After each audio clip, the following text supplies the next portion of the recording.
Christine. Counselor Didi Valdez.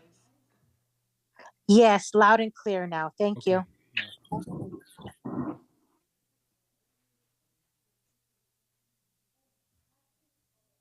Testing. Okay. It's all muted. Good evening, everyone. Are you ready, Emma? Okay. Good evening, everyone. The time is 6:02. Call this meeting to order. This is a regular meeting of the Espanola City Council for Tuesday, November 8th. Would you all please stand and join me in the Pledge of Allegiance this evening? Allegiance to the United States of America, to the republic for which it stands, one nation, under God, indivisible, with liberty and justice for all.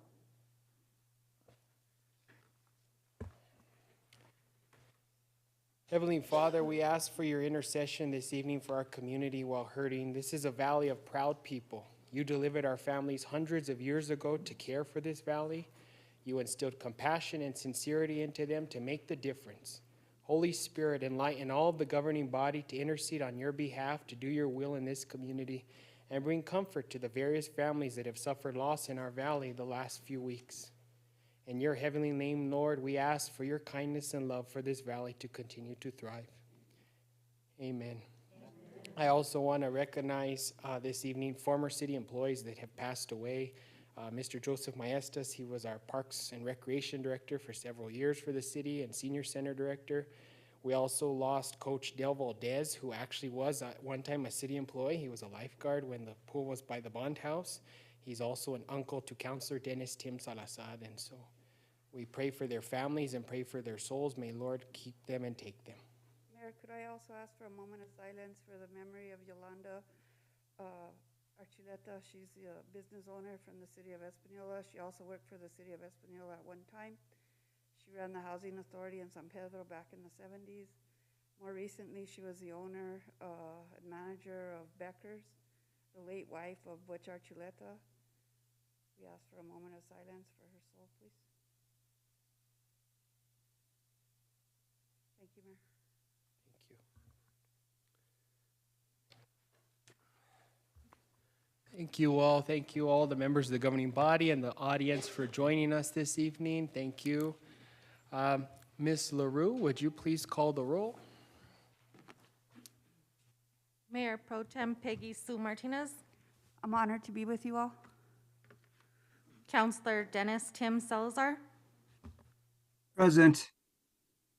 Counselor Justin Salazar Torres, He's on his way. Present. Uh-oh, he's there. Made it via Zoom, sorry. Counselor Manuel J. Martinez, Counselor Denise D. Benavides, Counselor Dorothy Didi Valdez, Present. Counselor Aaron Salazar, Present. Counselor Nanette D. Rodriguez. Present. We have a quorum. Thank you, Ms. LaRue.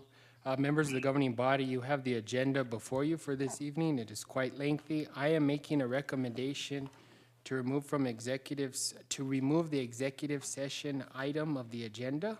We have no reason to go into executive session this evening. Moved with the recommendation of no executive session, move to approve as presented without exemption.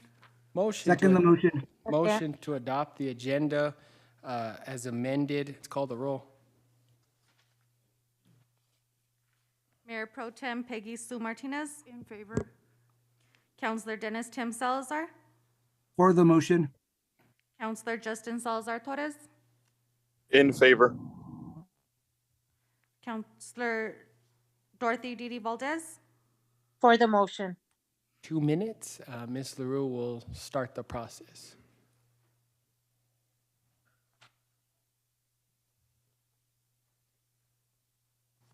Danny Pacheco, residents and approaching me out in town for the lack of police presence in the city. I have stood out there for hours on hours to see how many times we have a patrol going through our city. We don't. We see Santa Clara Pueblo on the south side, San Juan on the north side, state police in between and county in between that, but we never see Espanola PD. So I went looking for them. They're on Industrial Park Road, Loudermilk, at the college, on their phones, not patrolling. So that's a lack of police protection for our cities. You know, I've talked to some of the store owners. They don't even know who the chief of police is. Apparently, he's never been there. I'm not trying here to put it needs to be on the street. We don't have patrol. I'm not saying we're going to stop the crime. We can't. Nor that we can stop the drugs. But if you have police presence out there, you're going to detour that chance. I know I can't put everything that everybody wanted me to put down in 2 minutes. That's right in front of the doors. In Walmart, myself and one other retired officer almost got hit by one. My wife and my child and myself at Walmart. Where's the police officers at? I don't know when the last time you guys were out there, Chief. I don't know when the last time you were out there because there's nobody out there. We need to have our officers to know what the law is about. A community member approached me the other day and told me, Pacheco, a restraining order means that they can't be near you, right? Anyway, just one thing just to close real fast. We put on that badge and that uniform for a reason, and that's to protect our community. Let's do it. That's what it's all about. It's not about the badge, the gun, and everything else. It's about the people. Thank you.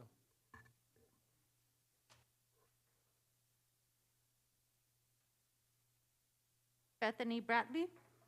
This is something I actually wanted to speak with you because I don't know where else to take it.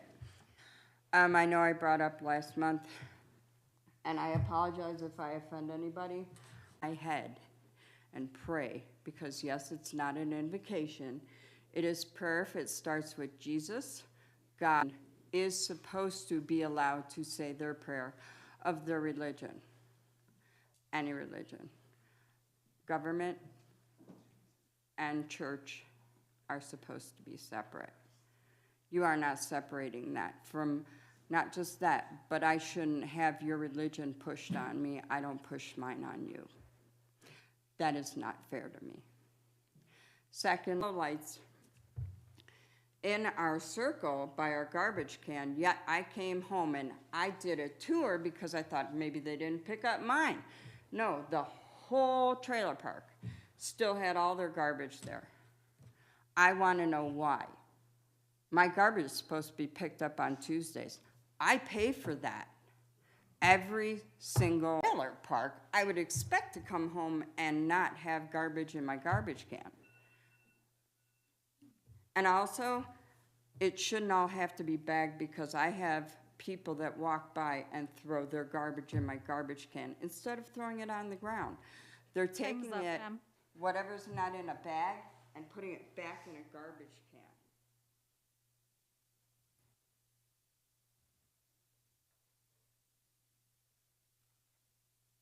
Rachel Valencia. Came in today to talk about the homeless people, drug addicts in our community. I live on 401 Bobcat Lane in McCracken, that's Camino Santa Cruz area. We have an influx in needles and debris in our area, threats in our area, you know, and it's very concerning when people in our community have to get up at we have walking our streets, no one breaking into our homes. We patrol that. Margaret Valencia is taking the shift from like 4:30 in the morning to 7 in the morning on a regular Monday through Friday. And some of the other neighbors are taking their shifts. You know, guys on bikes that go right past us, they jump into a field, they come out with all these other goods, stolen goods. We just had a neighbor just recently move in. And I'm very concerned that when my kids are alone until I get home. And I don't know what to do if someone would break in and kill my kids because they're there. Just because they're looking for their next high or their next whatever. Because these homeless people, we were bothering them because we were cheering. If you guys want our next generation to actually grow and be like legit people in the world, we need to help them grow. Time's up, ma'am. And help patrol. And I'll continue until, on another date. From 209 South Coronado Avenue, and I have a couple of things I'd like to bring up as well. I'll try to be quick. With reference to ordinance 2022-04 for the panhandling, I'd like to refer you all to Martin v. City of Albuquerque, number 19-2140 of the 10th Circuit, 2021.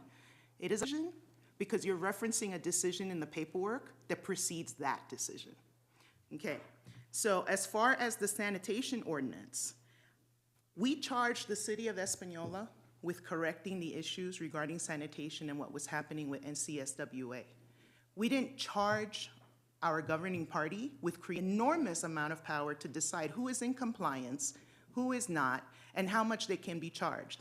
And the slippery language at the end that states that the city clerk can put a lien on our properties if we do not pay the city of Espanola is unacceptable. I think that you just yesterday getting a copy of that to review so that you can vote on it tonight is unacceptable. We should have an opportunity to read that ahead of time.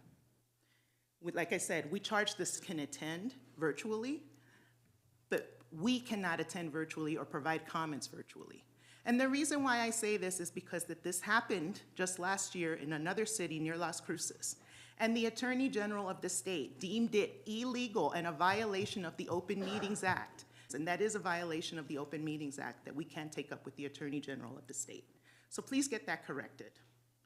I'm asking you to please give some thought to some of the comments that you're listening to this evening.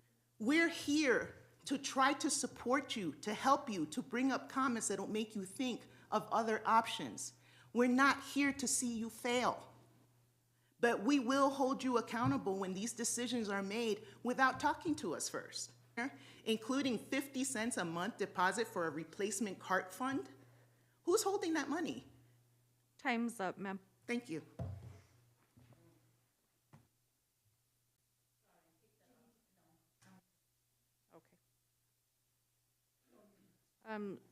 Susan Quintana and Sunny Quintana? They're gonna come under matters from the mayor. Okay. No more public comment. Thank you. Steven's here. Steven's here. Cut him out. No mute. Move on. We're moving on to business with visitors. You can't mute me out. You can't mute me out.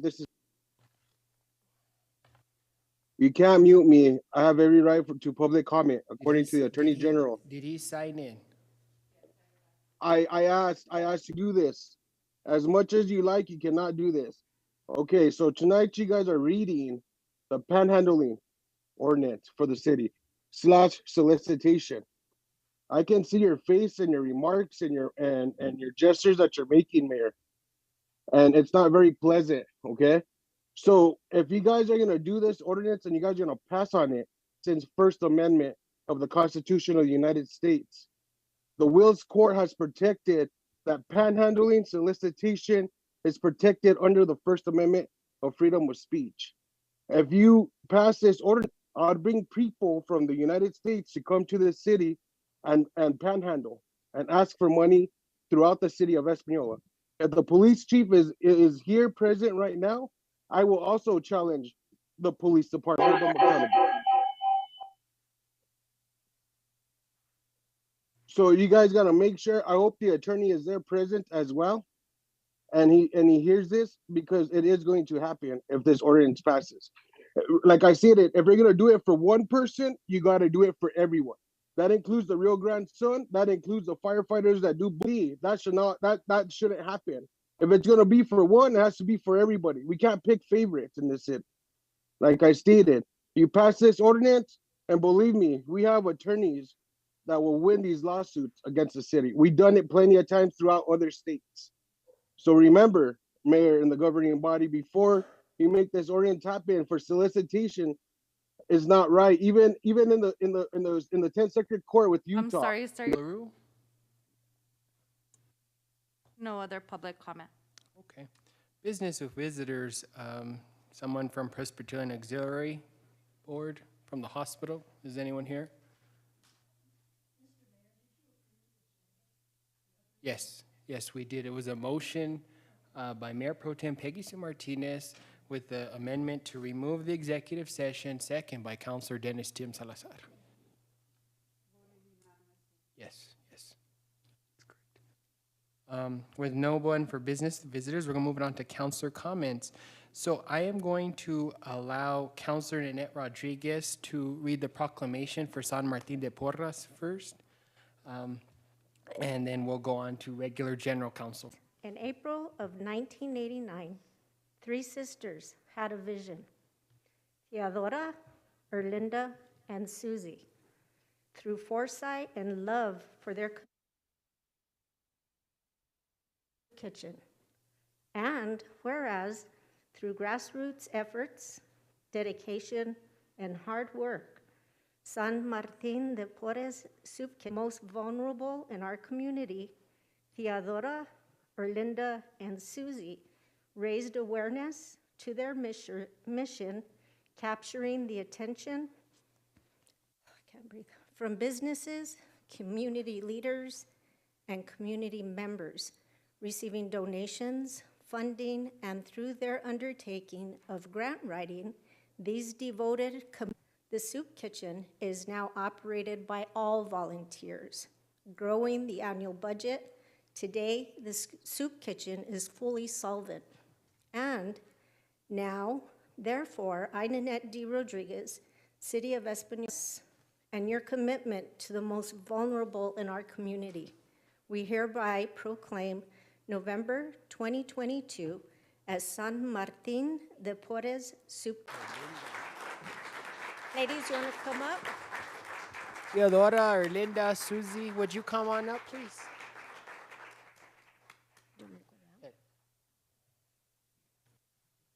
We're good now. You want to go on the other side? We'll take a picture. We'll take a picture.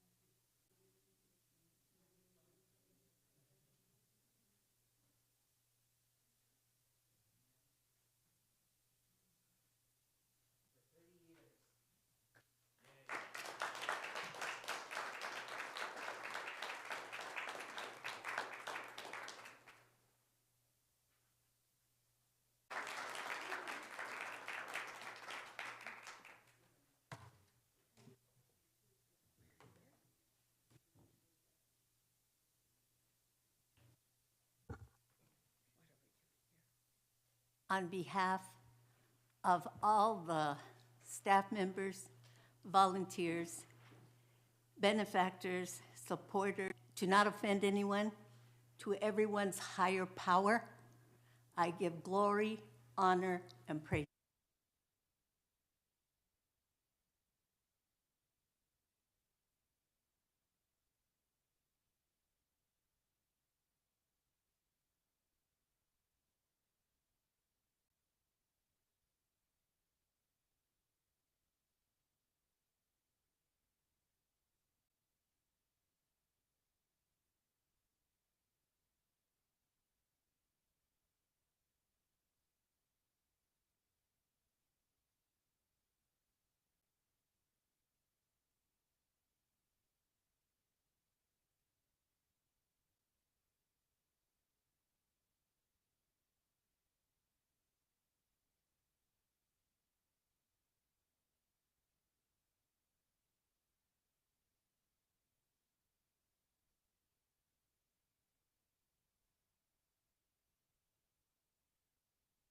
I just want to say, take a moment to recognize that the homeless of the city of Espanola and anybody who has had a meal at St. Martin's de Porres, Uncle Jake.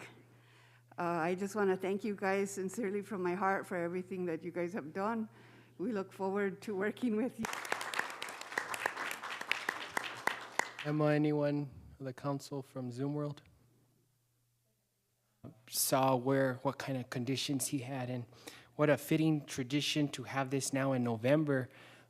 These are three little saints we have right here in front of us that have been working hard to administer to those less for this community, and they're involved in so much things other than just San Martin de Porres in their church, very committed to their parishes and the community in itself. And so we're thankful for you being good, serving the less fortunate of our community. Thank you, Mayor. Prevent people from becoming homeless. That's not easy. But with a higher power, but with the grace of the higher power, here we are. What? We love you all. And if you call me at midnight, 2 o'clock, 3 o'clock, I'm there for you. We get calls from people that are living in their cars. We try to place them. We refer them. We can't, by counseling them or talking to them or doing something for them, say a little prayer. That higher power is going to answer your prayer.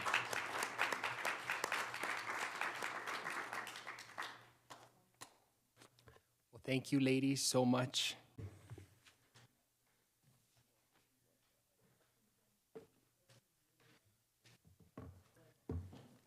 Thank you. We're going to move on now to general council comments.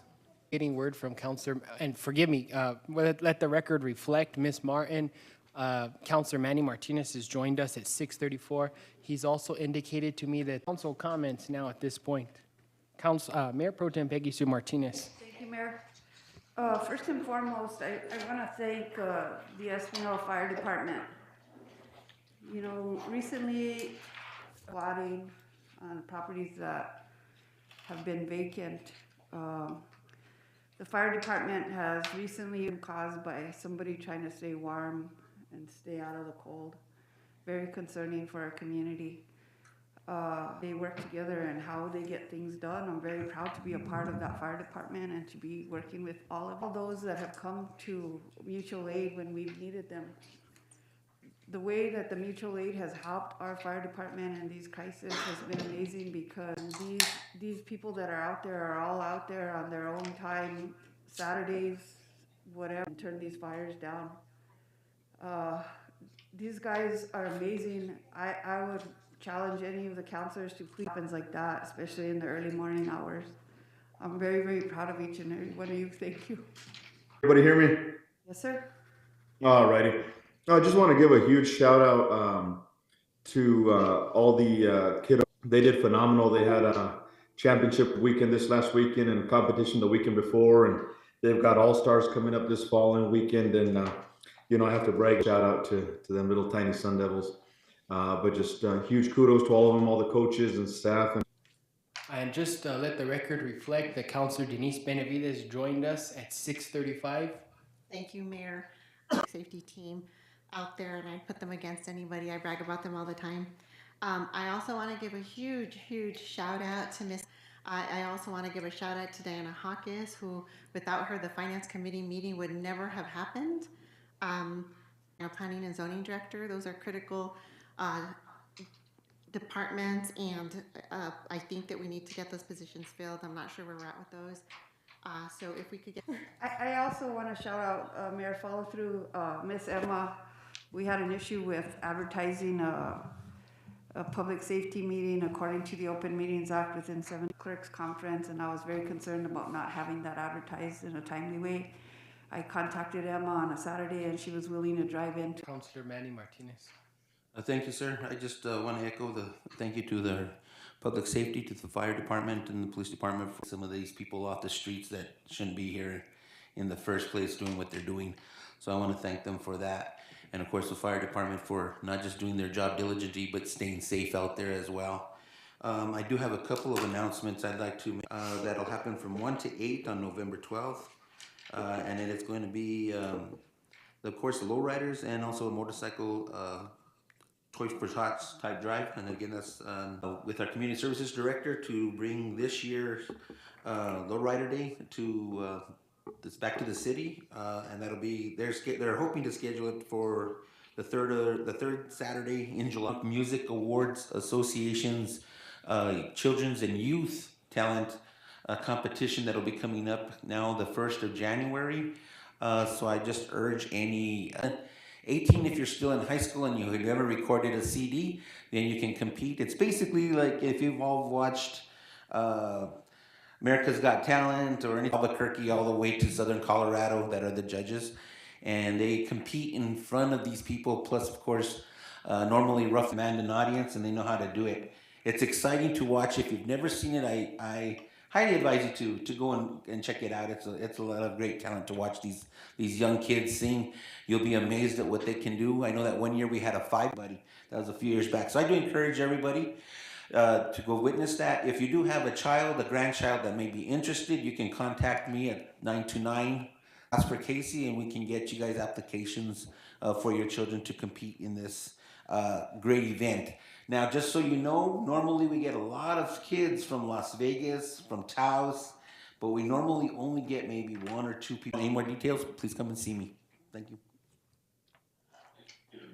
Thank you. Any other counselors? Counselor Nanette Rodriguez, you're talking today. Our police officers, I know that it's a tough job and there's a lot to do, and the governing body and the mayor recognize that you are making a difference. It doesn't go unrecognized. I'd like to give a little update on our community services. I see Commissioner Bustos in the audience, down to 2. We also have a 5th annual co-ed Thanksgiving softball tournament. Mayo Martinez is coordinating that, and that'll be held on November 12th. He's also been working on grant money for the senior center replacement of vehicles. He will also be working with Jeff Sargent on the disposal of the old Des and senior park projects. The library had really well. They held a watercolor leaf arts and crafts and an opening this week. The hours from 5 to 7:30. They will have new hours starting on Monday, 11/14/2022, in observance of Veterans Day. We salute and thank all of our. Thank you. Counselor Aaron Salazar. Thank you, ma'am. I just want to again echo what pretty much all the comment for the fires. I've been out to a couple of them, and you guys do a great job. But I really want to thank. I really appreciate it. The communication was great. Thank you, guys. I really appreciate it. Thank you. Anyone else? Matters from the mayor. I want to recognize Ms. Susan Rudolph Quintana and Ms. Seni Quintana from the North.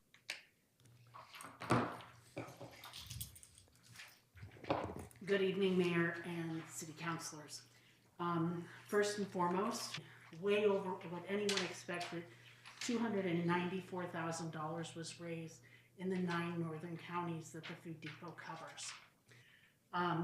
That is over 1 million meals that will be able to be served.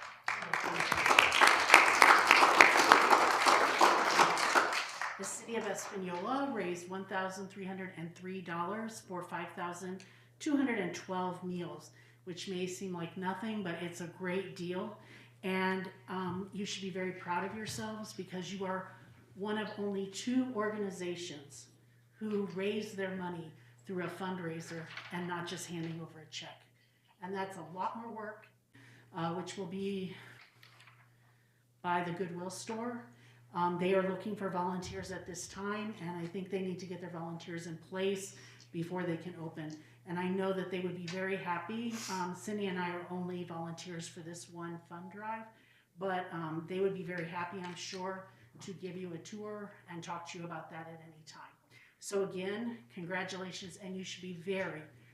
Mayor Salazar and the council, we're very, very thankful for the fundraiser that you guys did. You came in second. The only other, I want to first of all tell you that Santa Fe, the city of Santa Fe, they get a lot of publicity because they do a proclamation and they read it out and they do everything else, but yeah, they really don't do anything else for the Food Depot. You guys did a fundraiser and actually that to help provide meals.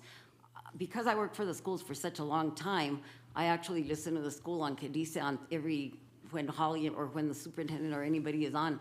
And today, I did hear them say that the schools, there's several schools here in Espanol that already have food pantries. And that's a big plus. All that food, most of it anyway, comes from the Food Depot. And you know that both of the large fund, the money that was raised, both of them were here from Española. And we were told that we were hardly going to get anybody to cooperate in Española or Rio Arriba. So we were really proud that Jemez came in first and the city of Española came in second. So I was really happy. So I want to make sure to tell you thank you. And if there's anything that we can help the city with, we'd be happy to help also. And we brought you your little trophy that you get from the Food Depot and your certificate. So thank you.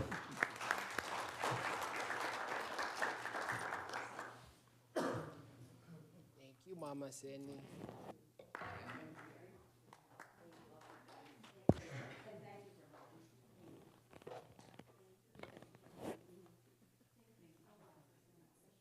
Thank you, Susan.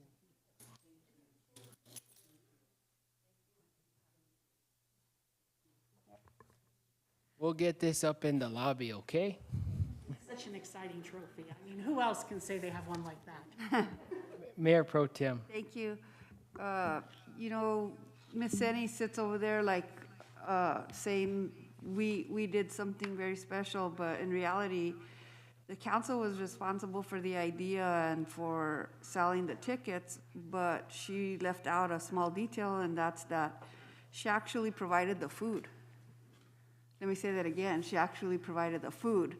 So we need to figure out a way to cut that trophy in half so we can give it half back to you. So we just really appreciate your kindness and your leadership with helping us with that situation. I don't think it was capable of happening without your help. So we look forward to next year doing it again.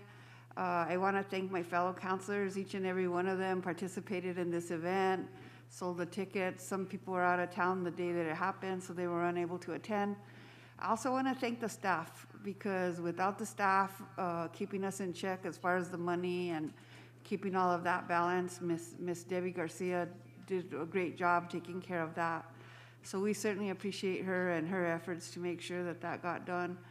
The most exciting thing for me about this fundraiser and everything that happens with what the Food Depot is trying to do here in our community is that the money raised in this community stays in this community. And I think that's awesome, because I know that there's a big need in the community, and I feel like we have an opportunity to fill that need this winter. So we appreciate you guys and what you do. Thank you, Ms. Quintana. Thank you, Ms. Quintana. Thank you. No other further comment on the specific with the Food Depot. I'm going to move on. I just wanted to remind all the council that tomorrow we'll be having the legislative night at 6 p.m. here at the council chambers. We'll be meeting with the legislative delegation from the county, as well as other various visiting legislators. Would really like you to be here so we can really push upon our ICIP plan that we have coming up for the legislative session, as well as lobbying for any policies and such that need to be adopted for the state of New Mexico. Also want to invite you all to the Veterans Day ceremony. It's going to be on Friday at 11 a.m. It's going to be at the plaza. You're all invited to attend. For the governing body that does attend, please be there no later than 10:45. We're also invited to Put a Smile on a Child's Face. That's on November 19th. That's another Española treasure that puts that on year after year. That's Miss Peggy Suazo. There's a drop-off box here at City Hall in the lobby, and we really invite you to see if you can get participation for that. And they've been collecting toys, but we have about a few here in City Hall, and it'd be great if we could fill that box up before next Saturday. I wanted to take the time to thank Public Safety as well. I recognize the hard work that they've been doing right now with a lot of our abandoned structures that are catching fire. Police has been coordinating a blitz operation throughout the city. There's been multiple individuals that have been arrested through coordination efforts with state police, the sheriff's office, and the city police. It's been working really diligently, but I also want to commend Public Works.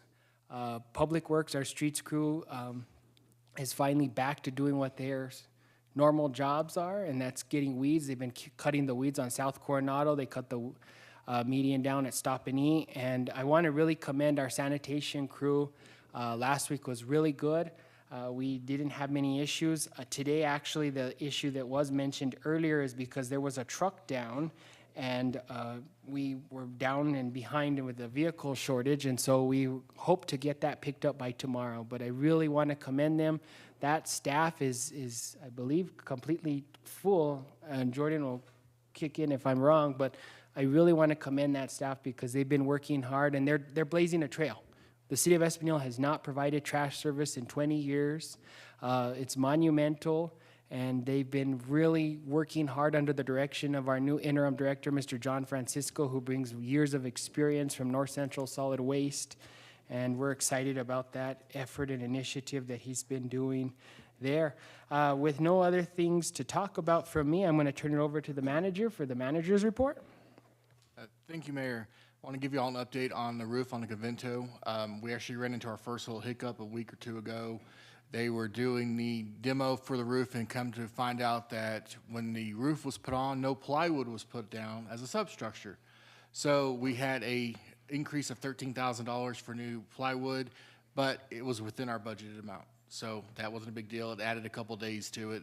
That is one of the reasons why we had to move the legislative night from down there up to here, because it delayed the construction, so that part wasn't done, and it's a little cold in there right now without the roof completely on. Police station remodel is on schedule. We're on schedule to have them move in there first of the year. Hopefully, first part of January is what we're shooting for. I already have a tenant who's very interested in renting a building from the city of where they're at right now. So as that gets further along, that will come to y'all for approval on that. I am proud to say that I have met with probably 5 different developers over the past month. Every one of them wants to do something here, and it's ranging everything from single-family housing up to condos. So hopefully something will be on the table for y'all to review to start approving next month. All the ones that do not need planning and zoning approval. I met with one today and actually just got a text that they want to move forward with the property, so we will start negotiations on that. It's on city-owned property, and that will come to y'all in December. Mayor mentioned legislative night is tomorrow night. If y'all can attend, that would be great to talk, try to push, try to get the money. Kim Legant, our lobbyist, will be here. She will be the one kind of directing it, the whole thing, but y'all will get the chance to meet her and talk to her and then talk to all of our legislatures. We have a meeting on Thursday for Valdez Park with the CDBG to extend the money and ask for some more money. After that, we should be able to update on where we are on the projects on that. A lot of the projects that we tried to do, because of inflation and everything else, the prices just were over what we had budgeted, so we're asking for an increase on that. So hopefully after Thursday, we'll be able to give you an answer on if they're going to give us more funding to help us do those projects. And then hopefully in December, it is on track that y'all will have the first reading of the minor subdivision ordinance that P&Z has been working on for several months. They finally got to the point where they like it, so the first reading will come in the month of December.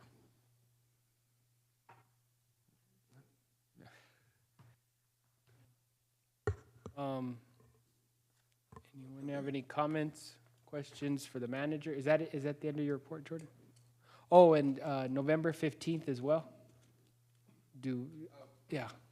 November 15th, the mayor and I will be up at Los Alamos County for their county commissioner meeting to receive the money for the design and engineering and of the Cultural Heritage Museum and Convention Center, and then we're also asking for matching grant funds for renovations to the Bond House.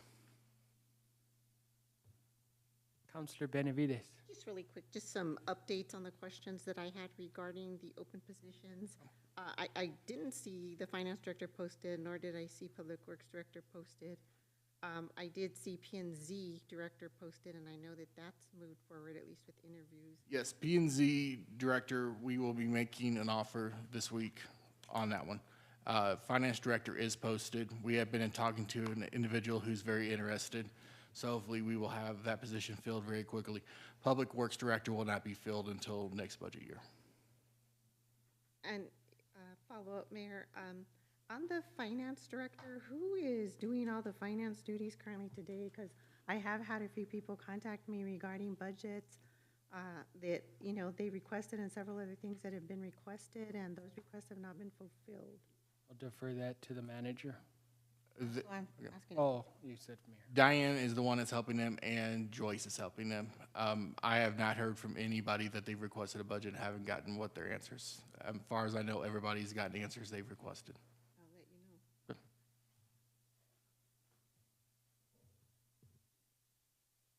Anyone else have a question for the manager or myself? All right, moving on. We're going to move into our public. Oh, Mayor Pro Tem, I'm sorry, I wasn't sure I was. It was a late hand raise, Oh, it's okay. Okay. First, I want to thank you, Jordan, for your work and putting together very quickly a department that serves this entire community at one of the most important services that we provide to the community, and trash. Trash is just incredibly important because if you don't pick it up for one day, it's already piling up. And unfortunately, we went through some things that sort of forced our hand, and to this day, I can feel like we did the right thing because our constituents have been covered. I so much appreciate your management, your leadership, and everything that you've done to make sure that this has gone off without a hitch, even though we did have the hitch today.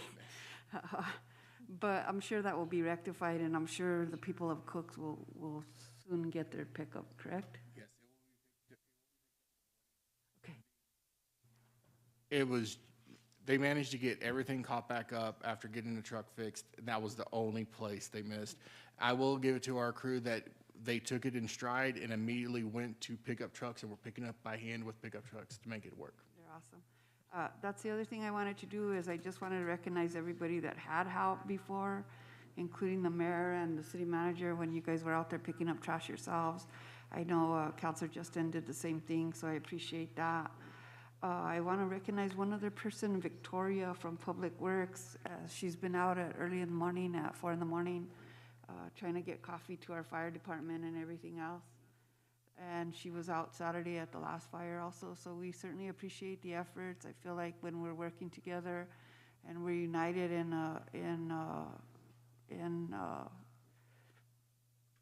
gosh, I lost my word. When we're united in our mission, we're much more powerful and we're much more successful at what we're doing. So thank you again publicly for what you're doing. I appreciate you.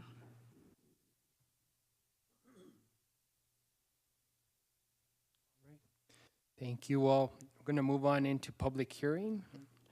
We're going to be opening up public hearing for the adoption this evening of ordinance 2022-04, an ordinance of the City of Espanola, an ordinance of the City of Espanola, New Mexico regarding solicitation activities on public roadways and parking lots and on private roadways and parking lots with consent of the property owner, defining types of public forums, establishing solicitation restrictions in certain public forums, and providing penalties for violations. The time is 7:03.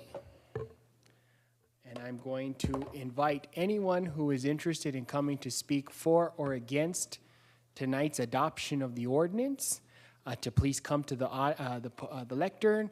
Please state your name, your address for the record so it can be indicated for the public record. And again, the time is 7:03, and I am going to open up the floor for anyone that is interested in speaking this evening. I want to speak. Okay. So, all right. So this one's different, just name and your address. Got it. Bethany Bratley.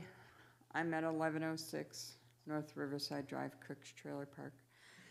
So most of you were not here actually at our safety council meeting. And you guys all know I'm from Chicago. I've dealt with being homeless. I've dealt with homeless living underneath the bridges, going over there, giving them tents. Because in Chicago, of course, it's below zero. When you're homeless, that sucks. Been there, done that. Well, at our safety council meeting, Peggy Sue and the rest of us that were all sitting there were brought to tears when these beautiful people were brought in, who I know, don't get me wrong, I know some of these homeless are addicts. I have them right across from my trailer shooting up. I've had to call the police multiple times. But there are good homeless people. I was one of them. I lived in a car in below zero weather with my cat. My husband used to walk the streets of Chicago when he was homeless. We get it. If I had a bigger house or I had something, I'd have taken one of those beautiful women in that brought me to tears last week. That was sad. And I'm afraid that there's probably going to be more homeless when you guys close down Santa Clara Apartments. That's scary. There are some good people in there, but they're just down and out. And they're going to end up being on the street too, panhandling, begging for food, begging for a dime. I don't give people money, but I drive around with water and granola bars and stuff in my vehicle to give them because I know what it feels like to be hungry.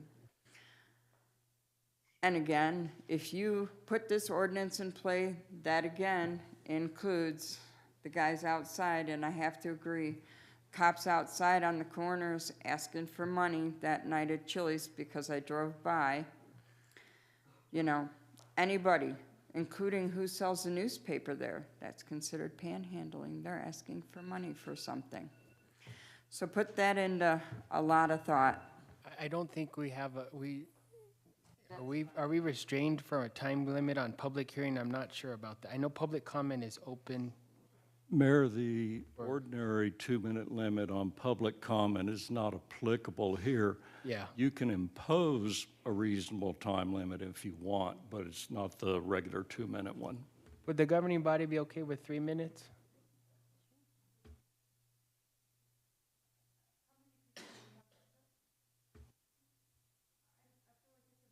Mayor, I feel like it's important to hear people out, especially in a situation where an ordinance is concerned. So whatever your determination of time is fine. Yeah, okay, we'll call you up.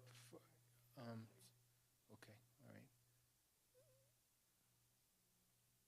So do you want another minute, Bethany? No, Okay. You were at the safety council meeting. Yeah. Understand what I'm saying. Mm-hmm. I wish you guys would have been there. The next person. Stephen? Can you hear me? Can you hear me? Yes. Okay. Just remember when you guys vote on this ordinance, what's gonna come from it. It sounds like the chief of police can state that they're not targeting the homeless, but that's what it comes down to.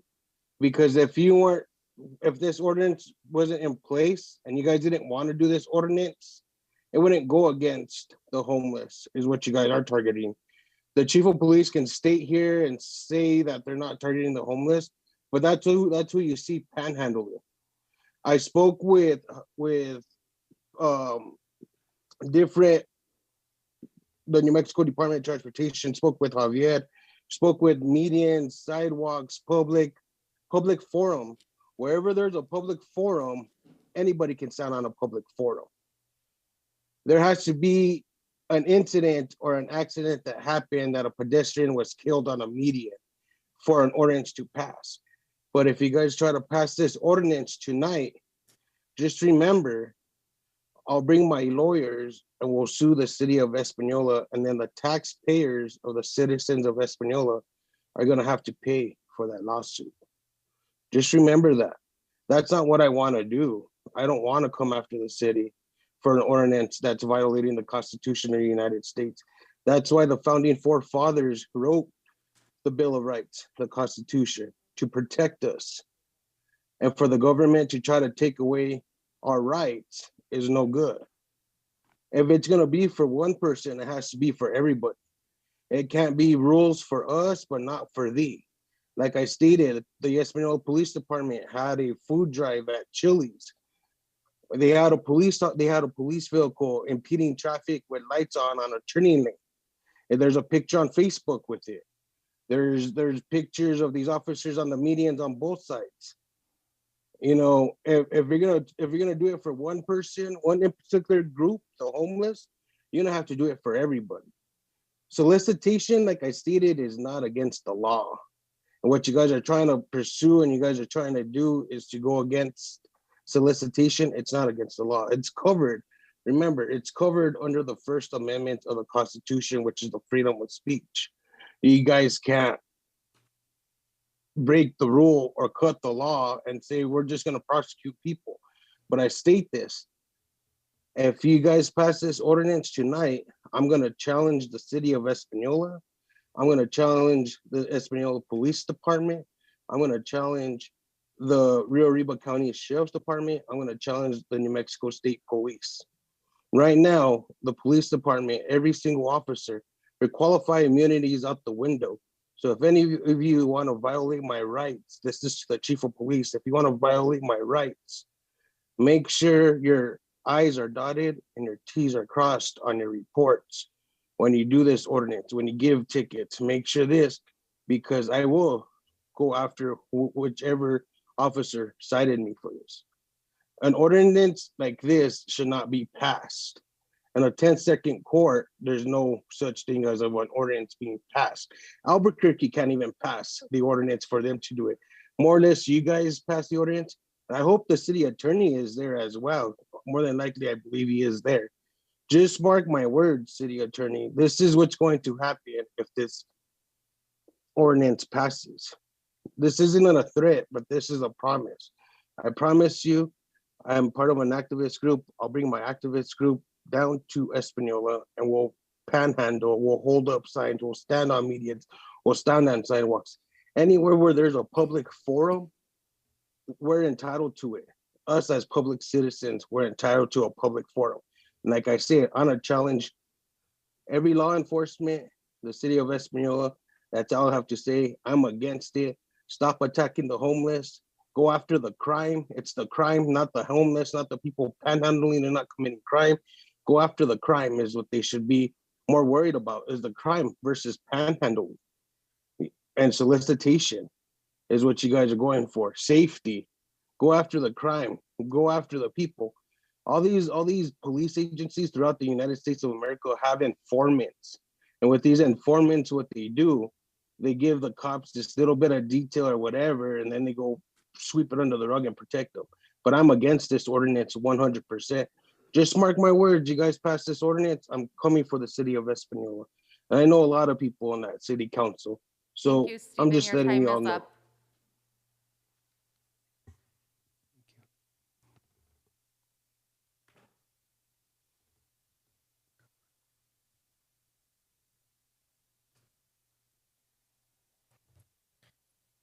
My name is Rachel Valencia and I live on 401 Bobcat Lane in Espanola. So I do hear person of God, I'm the speaker, but there's a couple of things I want to address. One, there's a difference between being homeless, an addict, and a crime person. If you're homeless, seek, there's places here in Espanola that are supposed to be open for homeless people to get food and shelter and so forth. When you're panhandling and you're not getting what you want and you're harassing the city of Espanola citizens, that I take offense to it. And maybe when you do sue us, maybe you can build a big, humongous home where you can provide homes for these homeless people. I have been homeless myself. And not necessarily homeless like on the street, but I've been poor. And I know what it's like. But you know what? You have to like seek in yourself to do better and want to hustle. There are jobs out there that we need people to be working and nobody wants to work. So for you to be panhandling and cussing out people because we don't give you money, we don't want to do this, we don't want to do that, it is not fair to other citizens, and you're violating our rights just as much as you think we're violating yours. Now, my daughter is 17 years old, and I get very frustrated and I get very angry because my daughter is beginning her life as an adult. She is currently working here in the city of Espanola, and she got harassed just because she did not have what a panhandler or homeless, I'm not sure what they are because they all look alike, harassed her because she did not give him money. And I don't think that's fair to our next generation. Half of our generation, our younger generation, don't work. They're living off the system. They're not providing, That's when you call the police department. Mute him, please. But then you're threatening to sue us. So, I mean, it's one way or another. So I'm very frustrated that my daughter has to be threatened to get off of work. She's going to school full-time, senior graduate, working to better her life, but yet she can't even walk out of her job without getting harassed by panhandlers, homeless people, and cleaning up needles in front of her job site. I don't think that's fair. Why I work my butt off 4 tens, 80 hours every 2 weeks to have what I have in my home. And for someone to be coming into my property with signs saying there's cameras, cops will be called, you will be arrested. Why do I have to get my stuff destroyed because you guys do not want to help yourselves? So I am for the ordinance because, we need to bring Espanola back to the beautiful Espanola. And I understand there is a huge need of like a facility for rehabilitation. I understand there's homeless people. I get it. But you know what? It's not fair to the other citizens that are working their butts off to make a living, to raise their children good, and to be harassed on a constant daily basis. And to comment on his thing about, like we're doing fundraising and stuff like that. Yeah, we do fundraising, but we're not harassing people. If mayor wants to give me $10 to support a local team, that's out of his pocket. He agrees to it. But if he says, I'm sorry, I don't have anything, I'm not going to beat him up for it. I'm not going to make him feel like he has to give it to me, or I'm going to put a gun to his face because he didn't give me that money. And that's what we're facing. And it's getting worse and worse. My kids don't need to be threatened by guns because we're cheering. Our little kids are cheering in a park because we don't have no football fields. We can't have anything in Espanola without people destroying it. And for my kids, they're my kids because I spend from 5:30 to 7 every day with these kids, teaching them discipline and, how to cheer, how to be out there, how to be aggressive and everything, to get thrown down and them scared because a homeless person told them, I'm going to kill you with a gun if you don't shut up. So maybe you should talk to your homeless and people and say, you know what? Why don't you get off your butt, go to a place that can help you, get a job, and succeed? There's plenty of work around Espanola. There's plenty of work around Santa Fe. Everywhere, there's plenty of work. There is no reason why they cannot. There's a bunch of outlets, and if they need help finding those outlets, I'll be more than happy to give them to them. So I'm for the ordinance because I am sick and tired of having to defend our community over and over and over again. And to answer your question about arresting people, what good is it for our police officers to arrest people if our judges are going to let them out? I'm sick of it. I'm a domestic violence survivor. Me and my kids left a very violent relationship. And my ex-husband was arrested 13 times in Espanola and got let out because he knew the judges. And he almost killed my family. Where in the hell is that fair? And this is where we're at today. I can call the cops 100 times over. So-and-so is doing this. So I can give you names, pictures, footprints, fingerprints. I can give you the whole 9 yards. Hey, Judge Madrid. Hey, Alexandra. You're bonded out. And it's tiring. And it's hurting our community, and it's hurting our younger generation, and we need to do something. And I'm supporting anything that I can get myself into to help people, and I don't take well to retaliation either, because I will step forward. So if anyone thinks that they're gonna come after me for speaking my piece tonight, they better think twice. Thank you, Ms. Valencia. Ms. Bustos?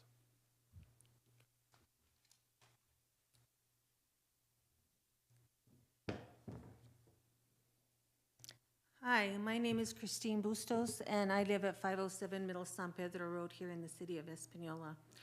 I've listened to people, and I'm here tonight, and I want to say something both as a citizen of the city of Espanola and also as a commissioner of Rio Arriba County. First of all, as a citizen of Espanola, I hear every day from my friends that they're scared to go to Walmart.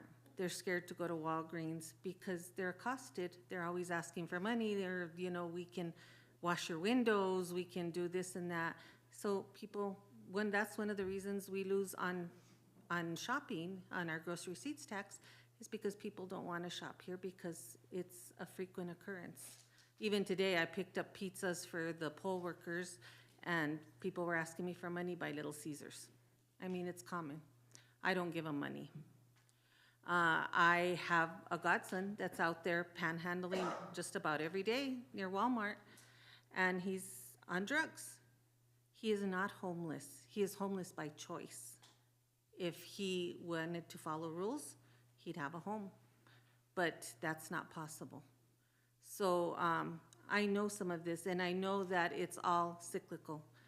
The drugs, the homelessness, the violence, they all go hand in hand.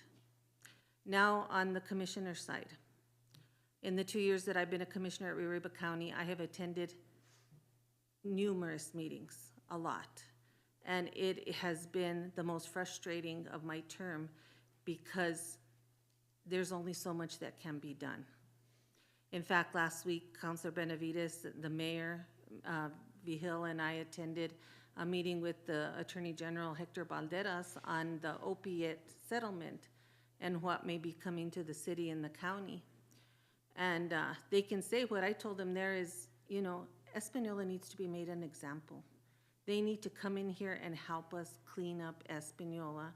We need to be zero tolerance, and we need to show the people that we're not the heroin capital of the world, that we are people that have lived here for generations and want to raise our children here.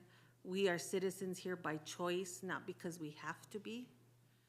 And this ordinance is one step towards it.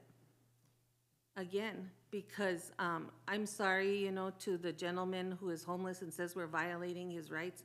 Well, they're violating ours also. They're violating our choice of being safe. I'm not homeless. Mute him, I'm not please. homeless. Well, I'm sorry, sir, but you're advocating Don't for engage, him. please. Anyway, we have the right to feel safe also. And again, there's people here tonight, you've seen people, if they need food, there's food out there for them. We're working on getting housing. We're working on all kinds of different things. There are places for them to go if they choose to go to rehab. Anyone who asks me, I'm more than happy. I will not give them money. If they ask me for food, I'll buy them food. If they need clothes, I'll buy them clothes. I won't give them money. But again, we're speaking here tonight about this ordinance, and I think it's a good first step in trying to curtail some of this. And, everybody has to follow rules. As a citizen of anywhere, to be a good citizen, you have to follow the rules. Thank you. Thank you.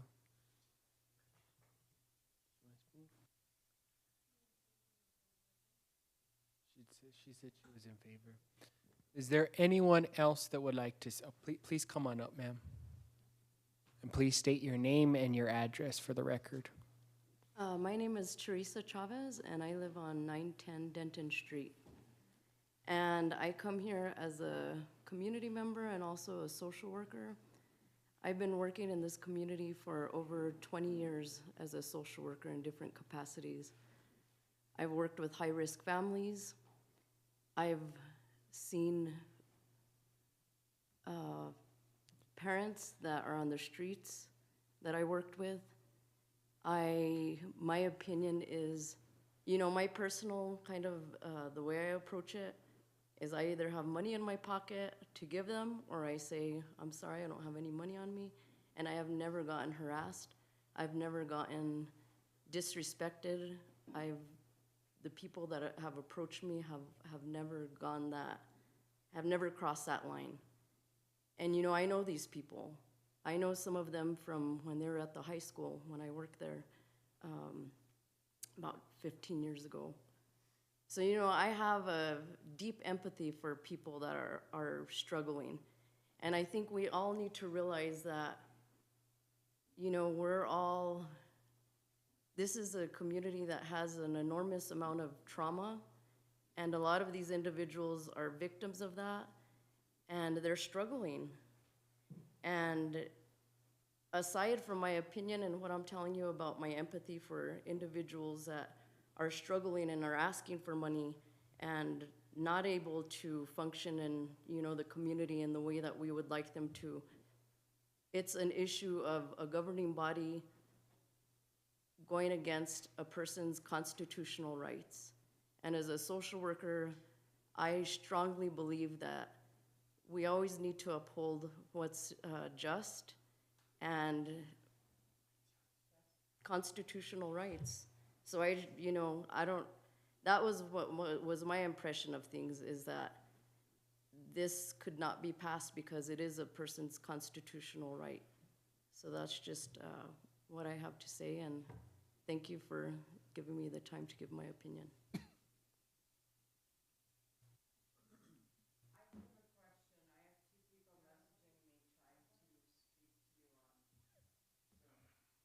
Is there anyone else that would like to speak?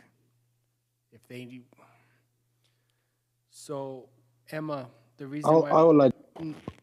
Hold a minute, sir.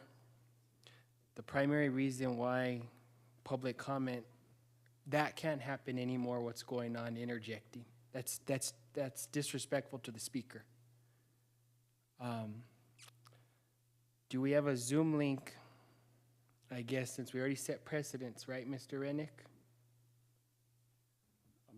I'm not sure what you're asking, Mayor. So it sounds like someone in the audience wants to speak public comment that's not here. They want to speak on Zoom. We've already allowed one individual to speak for public comment this evening, so we have to continue down that path. I believe, yes, you should do that. However, anybody who's on Zoom or on telephone is not entitled to interrupt somebody else who's speaking. And if it's possible simply to cut that off, then the staff should do so. But advising them, if someone else is speaking, you'll be cut off if you interrupt that person. It's one person at a time, recognized by the mayor, the chair. Okay. So can we get a Zoom number to them right away?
Have the Zoom link, the phone numbers been shared? Okay.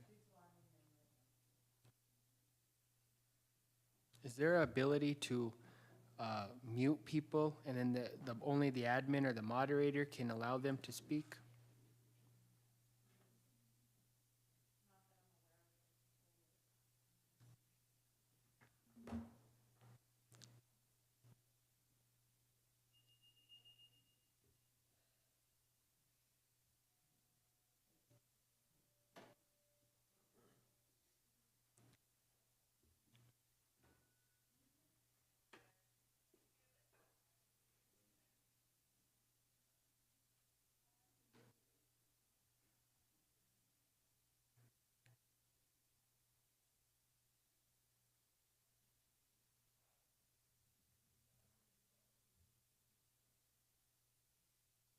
Are they on yet, Emma?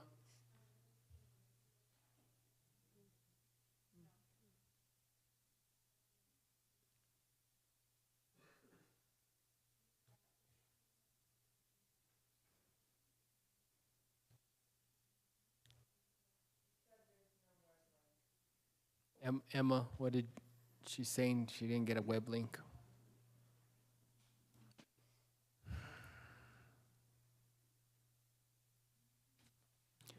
Can you put the phone number? Just give them a phone number.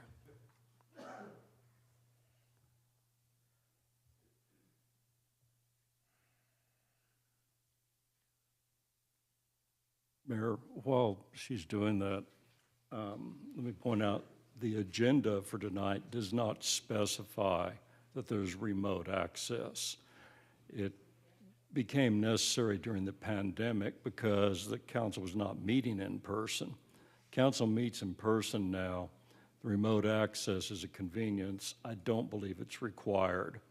If it can be done, that's great, but I don't think that the inability to get an electronic link is, it would not render this invalid. I agree, Mr. Rennick, but the fact that we already set the precedence. The precedent is something that would be something for the council to follow in its judgment, but it's not legally binding. What's the pleasure of the council? I'm gonna poll the council. Start, Mayor Pro Tem. Well, I normally like to hear from anybody. I don't want to be interrupted. I am so tired of that. It's so wrong. When somebody has the floor or when nobody has the floor, you need to be recognized by the chair before you speak. So that's the issue that I have. There's a disrespect to this governing body. There's a disrespect to the democratic process when that happens. And it's not right. You talk about constitutional rights. Let's be respectful. We can agree to disagree. We can get through this in the most professional way. But there has to be some guidelines as to people heckling and things like that. It's hard to run a meeting when that's happening. It's not right.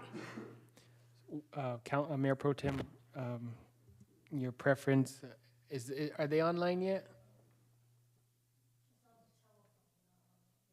Is that sufficient? That's just what Emma and I were talking about. The counselors who are remote have to be able to hear whatever is being said. I don't know if that will get it done or not. Mayor, the other thing is that besides the heckling, you know, I need to know people's name and address.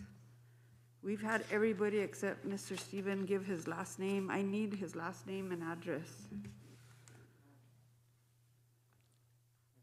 All right, Councilor Benavides. Thank you, Mayor. You know, I think that it's getting more and more difficult if we continue to allow Zoom. I mean, it's difficult sometimes to hear. There's technical difficulties, there's interruptions. Again, it's difficult to run the meetings. Everybody's time, you know, is precious. People, you know, don't want to be here till all hours. And I think, you know, it's probably time that we have the discussion to stop the Zoom and, you know, people show up in person if they want to be heard. Okay, Councilor Aaron Salazar. I think that it is very difficult doing the Zoom, especially on the phone calls, so I'm not really for it. Okay, Councilor Nanette Rodriguez. I agree with the rest of everyone. I think that we should do away with Zoom, and if people want to come before the governing body, then they should attend our meetings. Councilor Manny Martinez. Although I agree that people that do want to speak should come to our meetings, I do feel that with today's modern world, we have to provide access to as many of our constituents that want to attend these meetings that may not be able to for other reasons. Being able to listen on Que Dice or to be able to just listen on YouTube does not allow them to engage if they wish to engage, and at least Zoom allows them to engage for those purposes. We do have citizens in the Valley which are maybe unable to come here because of not able to drive, may have disability issues, may have other issues, but they are able to at least partake in the governing process through Zoom. So for that reason, I think we should be able to keep this Zoom continuing, considering this is the 22nd century, 21st century, and not the 19th century. So I think we have to go with the times.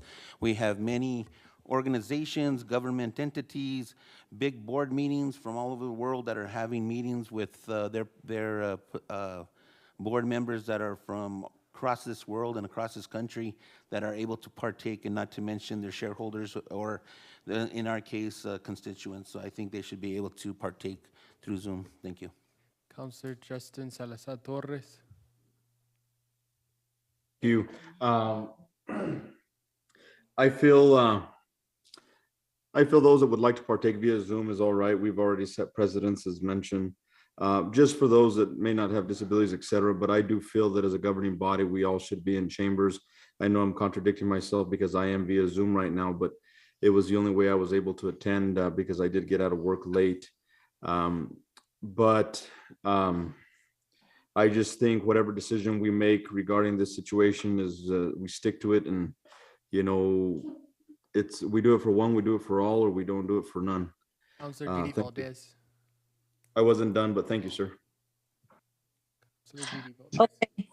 I would think that people who want to participate via Zoom should have the opportunity, but also they have to be prepared and have the technology that works and not having us wait, and of course have the respect to each participating member, no heckling like Pro Tem Peggy Sue said, and just common courtesy is what we need. Thank you. Was that person able to log on?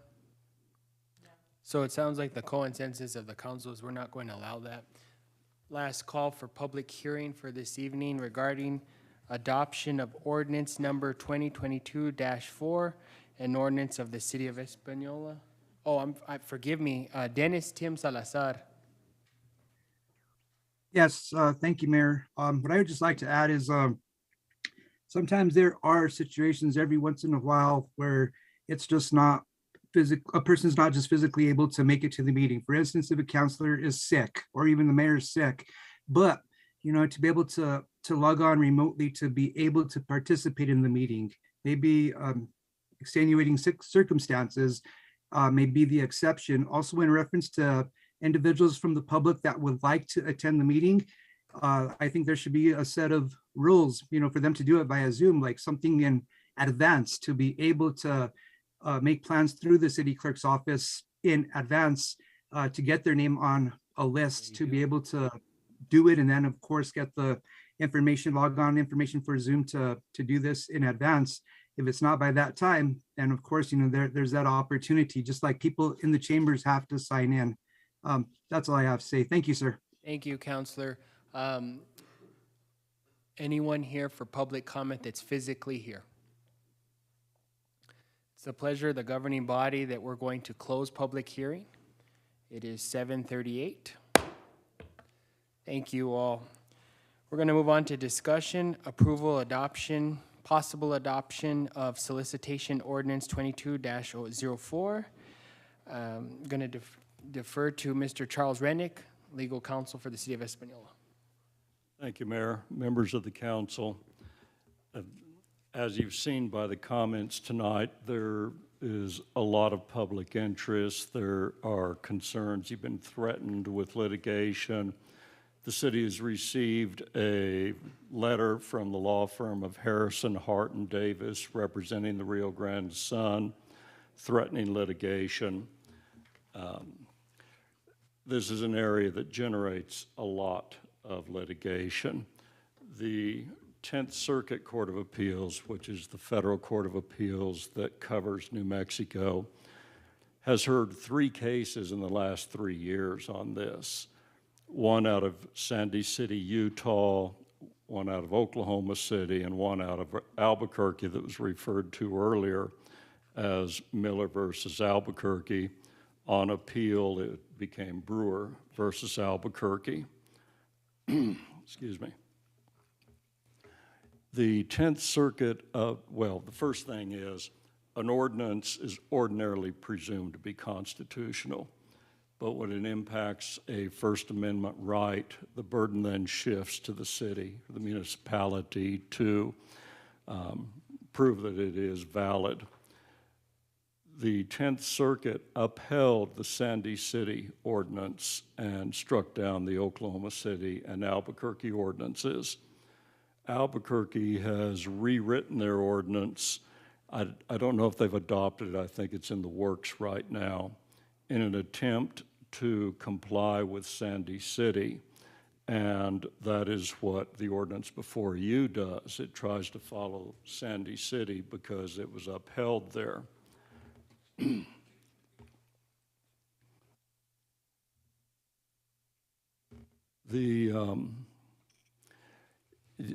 When I read Sandy City and the Oklahoma City case and the Albuquerque case, all out of the 10th Circuit, they appear to me to be inconsistent. I don't think that I think they're in conflict with each other. However, the 10th Circuit addressed that and determined that they were consistent and that all three of them are applicable.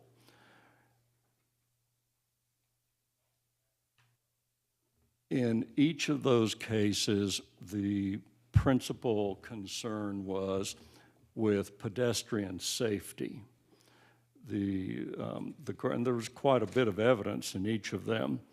The court found in Brewer, the Albuquerque case, that the city needed to present data, evidence to support the restrictions that it had. There was a considerable amount of data presented, both by the city and by the plaintiffs who were challenging it. To give you an idea, and the 10th Circuit issued a 40-page opinion.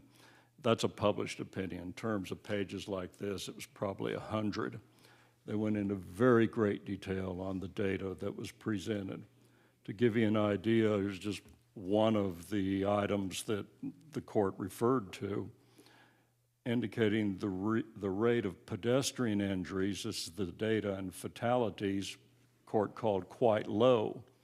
28% involved no pedestrian injury, while 23% exhibited the lowest injury rating based on pain. 51% then had either no or minor injuries. What the court didn't mention is that left 49% of injuries that were significant. It nevertheless found that the data on injuries did not support the ordinance. It talked about the automobiles, that virtually no injuries in those accidents. So it went into a lot of detail. It did not do that in Sandy City. In Sandy City, the ordinance is very narrowly defined in terms of what was being restricted, and the court found that to be adequate. So if the concern is with pedestrian safety, it looks like the courts are going to need, it looks like the courts are going to require municipalities to present some hard data. And in that case, this city may need to get reports from the Public Safety Department, from the Public Works Department that analyze it. However, that is because each of those ordinances was phrased in terms of public safety. There is another way to look at it. And that is in the public forum context. You've heard people talk about that tonight. The public forum is a means of discussing the First Amendment. The courts recognize three types of public forums. One is traditional public forum, which is the highest level and for which restrictions come under very strict scrutiny. Limited public forum means that the government has rather sort of defined what that forum is and place restrictions on it. Non-public forum means it's non-public. You can't you can't go in with free speech there You know, you couldn't walk into a Supreme Court justice's office and start speaking. That's public property, but it's a non-public forum, something like that, or the police chief's office or the jail. If you look at it in that sense, it is perhaps a little different. The courts tend to assume that streets and medians and sidewalks are traditional public forums. That's an assumption that I think can be challenged. Not easily, but you heard Chief Garcia at the last hearing say that medians in the middle of a street are not designed for speech. They're designed to separate two lanes of traffic that are going against each other. The same could be said of many other traffic control areas. There's an entire system of traffic control that is not concerned with speech, it's concerned with traffic control. The ordinance that you had at the last meeting, we have done a few revisions on, and that's what I've handed out tonight. One of those addresses New Mexico state law regarding municipalities and the municipal code. It states at section 3-49-1, the legislature has authorized municipalities to regulate the streets, sidewalks, curbs, gutters, other public grounds. Specifically, it allows the municipality to regulate the use of those areas, regulate and prohibit their use for signs, signposts, handbills, advertisements.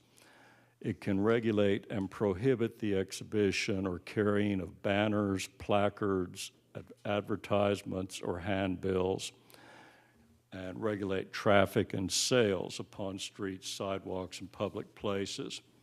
I would suggest that that is an implicit recognition by the legislature that some of these areas are not traditional public forums. A median, for example, the legislature specifically allows municipality to regulate or prohibit speech altogether. The ordinance, and by the way, that's on page 2, section 1F, where we refer to that, F and G. Based on that, if you look at this as being a regulation, a reasonable regulation of traffic, then the public forum analysis potentially can go down to the the limited public forum, which has a lesser level of scrutiny than a traditional public forum. The one thing that I'd like to address that we heard tonight about panhandling homelessness, this ordinance does not address homelessness in any way. It's not mentioned, it's not defined, it does not cover homelessness. It does not cover panhandling, and panhandling is not mentioned except in the definition of aggressive panhandling. Otherwise, it does not address panhandling. It addresses solicitation, and it's across the board for anybody and everybody, whether it is a panhandler, whether it's the Rio Grande Sun or the Santa Fe New Mexican, whether it's a political candidate. Today, you probably saw candidates or their supporters out on street corners and medians holding signs. It's across the board. It addresses all of it. It's content neutral. It does not distinguish between types of speech. The standard is that the regulation must be narrowly drafted to further a significant governmental interest that does not burden substantially more speech than necessary and that leaves open ample alternative channels of communication. That's how we've tried to draft this ordinance, the same as Albuquerque is doing with its ordinance. With that, I won't go through everything that's in here because you've had the ordinance. I would like to point out the few revisions we made based on the case law. In section 4 on page 3, under what we call, excuse me, I said aggressive handling, aggressive solicitation, not aggressive panhandling. Number 3 specified that aggressive solicitation would involve a case where someone solicits within 5 feet of any person who is waiting within the right-of-way to be admitted into any public or commercial facility or public or private conveyance, such as a bus, taxi, and the like. You've got a line of people who are sort of having to be there for a taxi or to go into a place. We're recommending that be stricken, that is, that unduly burdens the speech to say you can't even come within 5 feet of somebody in line. The second thing under section 4, under definitions, item C is median not suited for pedestrian use. You may remember at the last hearing, we had both that and a definition of medians in terms of width. The median not suited for pedestrian use was an item that was in the original Albuquerque ordinance that was struck down by the 10th Circuit. So we're suggesting simply eliminate that, all of paragraph C. Paragraph D, pedestrian way means any sidewalk, path, trail, or other area intended for use by pedestrians. Then we had in there, medians are considered medians not suited for pedestrian use unless specifically designated as such. Strike that sentence because that goes back to the Albuquerque ordinance that was invalidated. On the next page, page 4, section 5, under, well, the first thing when we go through these public forums, a traditional public forum is any pedestrian area within a right-of-way that's not otherwise designated as a limited public forum or a non-public forum. It becomes traditional. One of the counselors at the last meeting, I'm sorry, I don't remember who it was, questioned whether somebody could pull over on the shoulder to purchase a newspaper or something else. The shoulder falls outside of this ordinance. It would be considered a traditional public forum. So long as the shoulder is not part of the travel lane, turning lane, or a parking lane, it's just a shoulder, that would not be restricted. A limited public forum, and this goes to the Sandy City case, it includes all paved medians greater than 36 inches in width. That's what Sandy City did. It said it has to be paved and it has to be greater than 36 inches. If it's unpaved, it's a tripping hazard. The 36 inches was considered to be the minimum that was necessary. So we have that in here.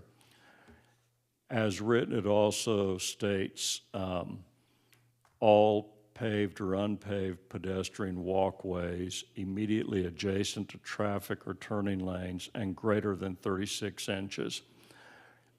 I think that needs to be slightly revised to state that a limited public forum, meaning where there is some speech, includes all paved walkways within 36 inches of traffic or turning lanes, and all walkways paved or unpaved more than 36 inches wide.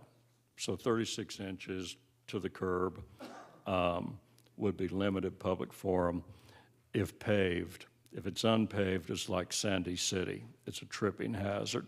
Beyond 36 inches, it doesn't matter.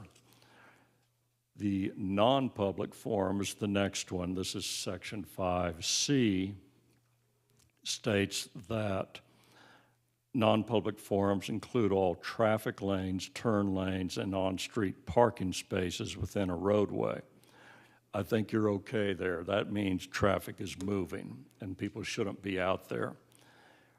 All medians, and the way I had it drafted was that are not suited for pedestrian use within a roadway, strike that because that's the Albuquerque ordinance. And it would read all medians that are either unpaved or less than 36 inches in width. That's Sandy City. And I would add all unpaved pedestrian walkways immediately adjacent to traffic lanes, turning lanes, or parking spaces, and less than 36 inches. In other words, sidewalk within 36 inches unpaved. Again, that comes from Sandy City. That's it. That's all the changes that we put into this. None of them makes it more restrictive. All of those changes make it less restrictive. So with that, if you have questions, I'll try and address them. Before I turn it over to the council, I want to defer to Mr. Yutzi and Chief Garcia if they have anything to add to the presentation. Chief Garcia? Nothing? Okay. All right. Before you go on, can you tell the public where we're at in the process and how the process is, how this continues? I mean, Well, this is the second reading. no, this is, you already did the strikes, right? You did the strikes that you've mentioned. Yes, and what I handed out, it's Yeah, got this that is- in there. This is what's being, yeah.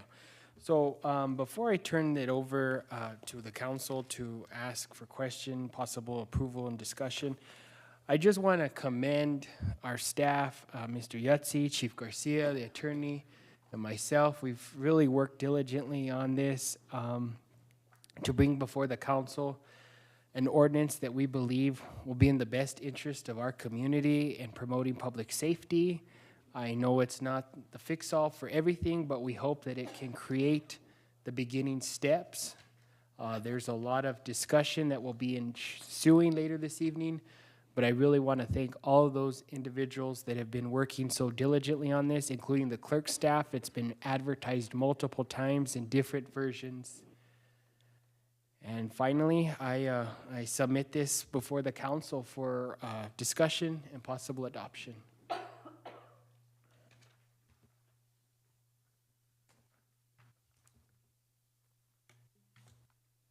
Motion to approve, sir? Motion to approve the ordinance as presented. Second. Second by Second. Counselor Denise Benavides.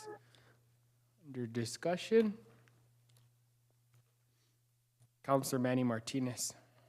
Thank you, sir. It was very interesting to hear the comments this evening, and I'm taking that into stride. But, you know, we've talked about the rights, constitutional rights. There's constitutional rights that are being violated on a daily basis within the Espanola Valley when it comes to this type of behavior. We talk about laws and we talk about rights. It was once said that there is no freedom without the law. So there is law. We must follow the law. That's being a good citizen. That's being a civilized community, is to have laws and to follow those laws for the betterment of the community. And I think we have to look at that because although I do have empathy for many of these people, sometimes I don't. I'll admit that. Sometimes you'll end up getting a hardened heart when you see this on a daily basis, especially when you see young people in their 20s and 30s that are out there when they should be working just like the rest of us have been. I myself, I've been working since I was 13 years old. That was the first job I had. I was cleaning ditches. And I loved it because I got a whole $50 for 3 weeks of work. A whole $50 for 3 weeks of digging ditches from Chuchas all the way to Santa Cruz. That's what I did at 13 years old. Why? Because my dad, my mom, my grandparents, they taught me that hard work is what you need to do if you want to get anything or anywhere in this life. Education and hard work. Number one, your faith, of course. So when I look at these young people out there and they're doing what they're doing, it's very hard to have empathy for them when they could be working just like the rest of us and developing a good life. I can wish it for them, I can want it for them, I can plead with them, but in the end, the only one that can want it enough to make a change in their life is them, period. And I believe if one person can do it or has done it, then anybody else can. We have heard that from our good friend Ralph Martinez, who said he was not just homeless, but he was a drug addict, and we can see where he is today. Because why? Because he made the choice to change his life. Nobody made that for him. He made that choice. And I believe all these people have the same potential to change their life if they want it. We heard in public safety that there's only 22 beds out of 100 beds available at Delancey Street. Why? Is it maybe because having a 2 or 3 year commitment to Delancey Street is too hard? Is it easier to be on the street for 5 years, 7 years? We heard that too. We heard about a person that was on the street for 7 years. How in 7 years do you not get the help that you need to get off the street? When we look at our country in general, our country does not spend thousands, does not spend millions, does not spend billions, but spends trillions. Trillions of dollars fighting drugs, fighting homelessness, fighting all these with social, different social programs, home programs, you name it. We have programs up the wazoo to help people. But why does it not work? Why we should have a zero homeless problem? We should have a zero drug problem with what the amount of money that this country spends. But why don't we? Because it takes the individual person to make that change in their life. And that amount of money, no political person, no president, no actor, no actress, no sports figure, nobody can make that decision except for that one person that says, I'm going to change my life for whatever that reason is and does it. And all these people have that opportunity to do it too. So, but what I see is we talk about, again, rights for people. Now, do we have a right to go to Center Market without getting harassed? Does a meter reader that works for the electric company have the right to go behind Center Market to read a meter that's not going to step on a bunch of needles or human feces, for that matter, because of this problem and in other areas? Yeah, they do. They have the right to do their job.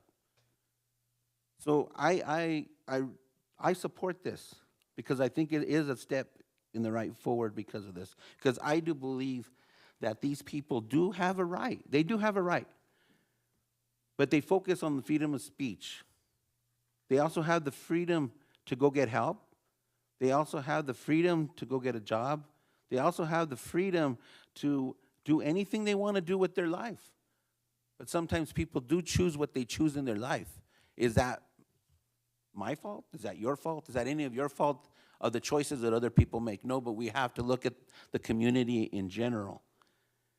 You know, I watch a lot of movies, and I love Star Trek, and there was a part in Star Trek where Mr. Spock says, the needs of the many outweigh the needs of the few or the one.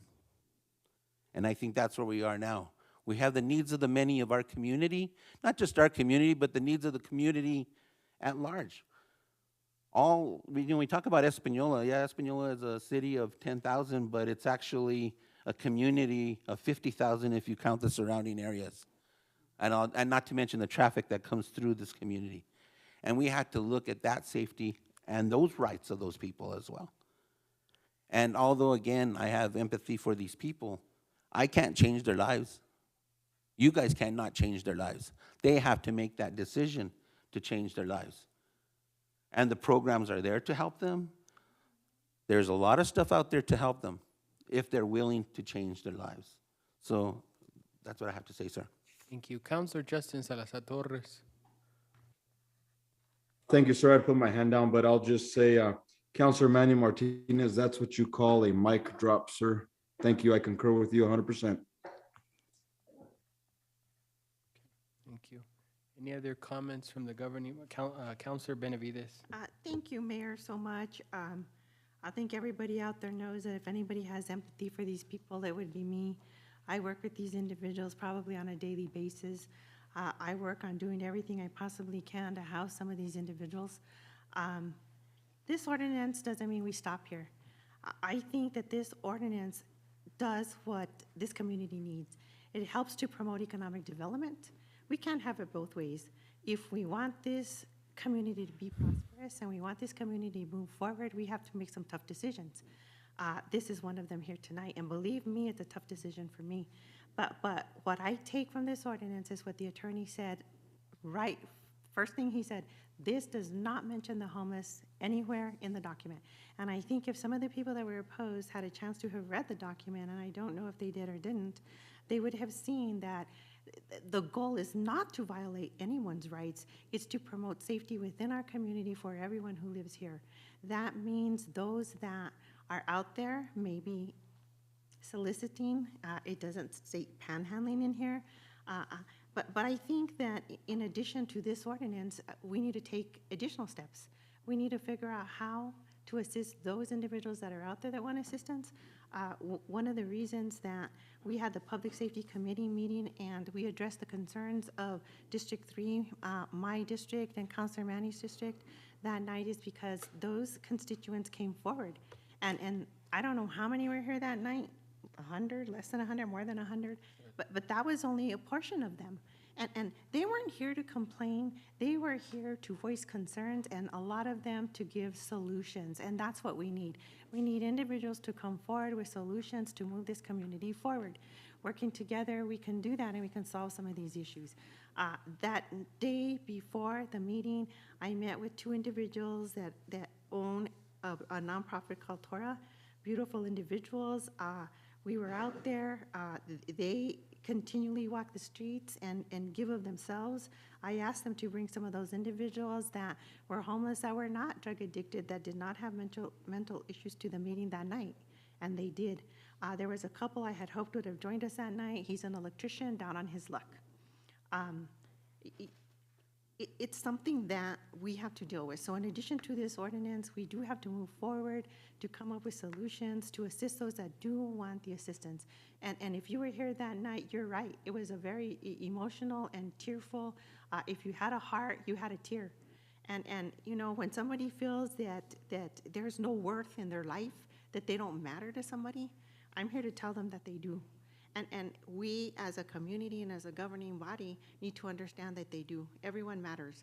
And we have to find solutions to work together with some of those individuals, as hard as it is, to provide those programs that are desperately needed for some of those individuals. And I think we can do it. But I do agree that this is the first step. I am in favor of this ordinance, and I hope that at some point, Mayor, we do pass the ordinance. Because I think additional assistance is committed by this governing body for some of those individuals that are seeking assistance. And I think that going forward, we will be able to come up with a solution to assist them. Mayor Pro Tem.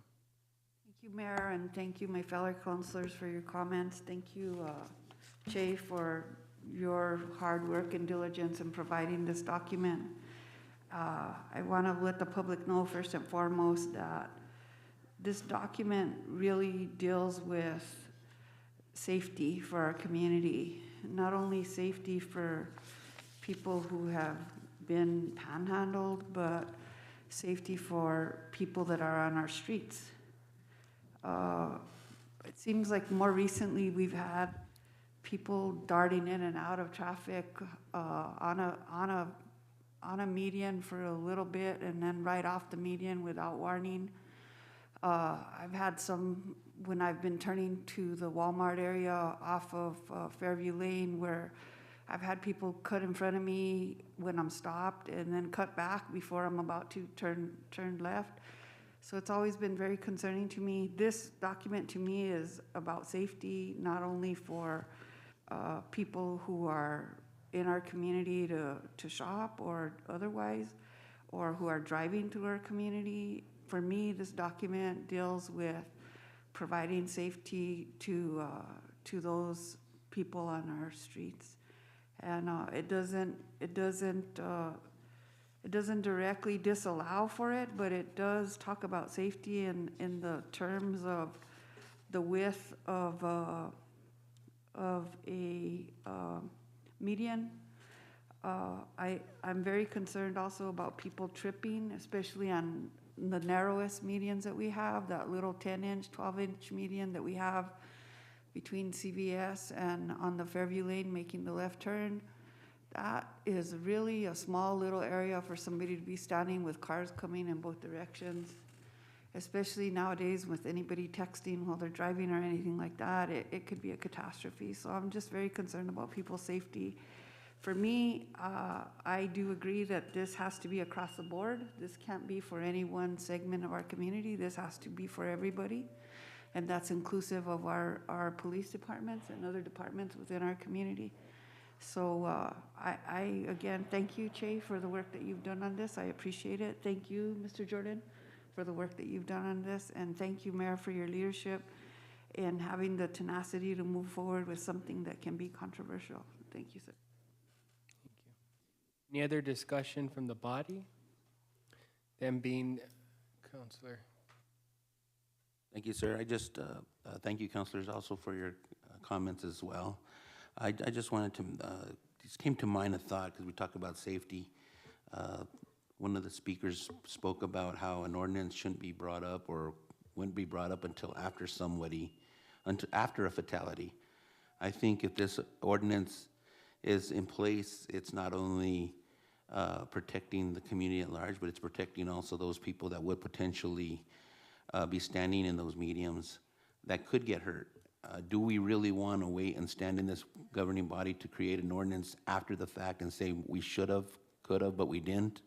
Or do we want to be proactive and perhaps save somebody's life by doing this that could potentially either fall into the medium? I know that I've seen that happen several times.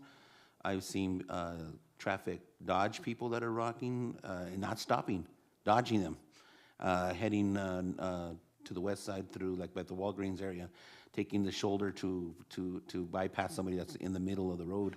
So I think, you know, if this helps save somebody's life, then I think this is something we do need to do. Thank you. No further comment from the governing body. I'm just going to say, I believe that this governing body is focused on being proactive rather than be reactive, and I'm glad that Councilor Martinez brought that up. A lot of our issues that we have here in this community actually stem from just kicking a can down the road, and they've just gotten worse over time.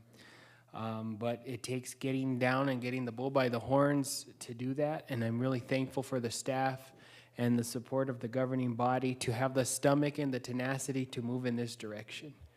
With no further comments by the governing body, Ms. LaRue, would you please call the roll? Mayor Pro Tem Peggy Sue Martinez. In favor. Councillor Dennis Tim Salazar.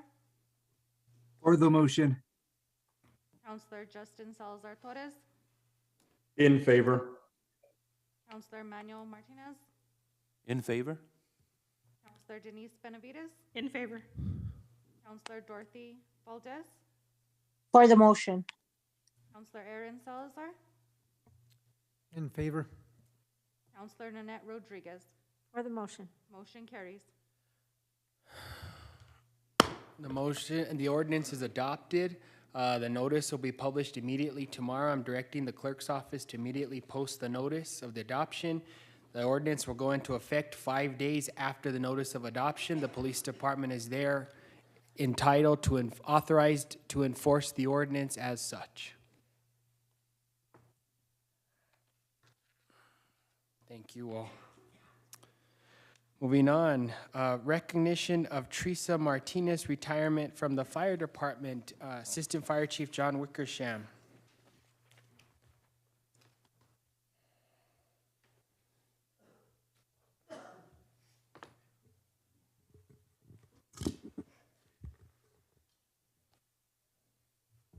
Good evening, Mayor, Mayor Pro Tem, City Councilor, City Manager.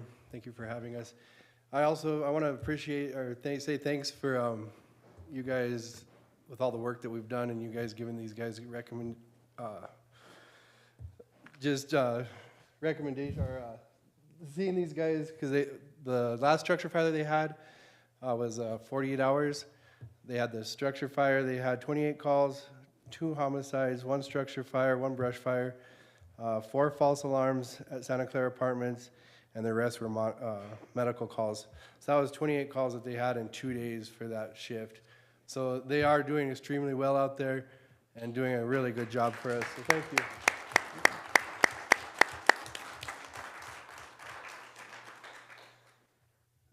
So thank you for having us here tonight.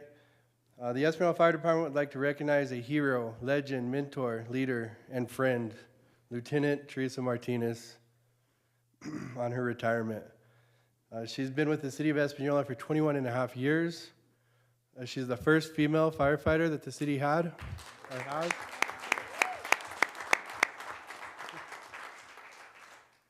She's looked up to by numerous female volunteer firefighters, community members, and also her peers. We're losing a highly educated and experienced firefighter EMT. She received her intermediate license, her Firefighter 1, Firefighter 2, and many certificates while she was here. She was also the City Employee of the Month several times, and she will be missed. We also want to thank her husband, Adrian Martinez, and her 4 children, her sons Joaquin, Andrew, and her 2 daughters that are here now, Audrey and Autumn. Autumn actually works for the city as well. Audrey works for the city as well, and she's gonna take her steps now. So we want to thank her family for lending her to us, because she comes out all times of the night to help us on structure fires. When she's not on duty, she shows up. She's just an amazing person, and we're gonna truly miss you. So her retirement ceremony is going to be on November 18th at our main station. If anybody would like to attend, it's at 3 o'clock, and that's at the fire station across the street.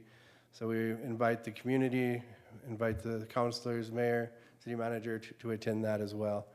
So thank you, Teresa, or Lieutenant Martinez. The mayor, city council would like to give you this.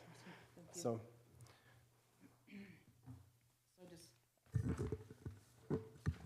I have to write it because I'll get emotional. As I tell everybody, back in the day when I started, Ron Padilla used to be the emotional one, and I used to make fun of him every single time he cried. Now it's my turn, so I have to write everything down. If not, I get emotional. So I just like to say a few things. I'll start off by saying good evening. I'd like to begin with a little backstory. Early 2001, I attended a wildland class with the late Chief Kitchen. He told me I should apply for the city of Espanola. My first reaction was I looked him straight in the eye and said, "You're crazy. I'm not going to make a fool out of myself in front of this many people." I did. At that time, I only had a first responder class and was attending my very first firefighter class, which was a wildland class. I told him I needed more training to have a chance in a career department such as this. Espanola has been held high around the whole state, and I knew I didn't have a chance not having any kind of background. He said, "Just apply and see how it goes." I spoke with another female that was taking the class, and she agreed to apply with me. Test day came extremely fast.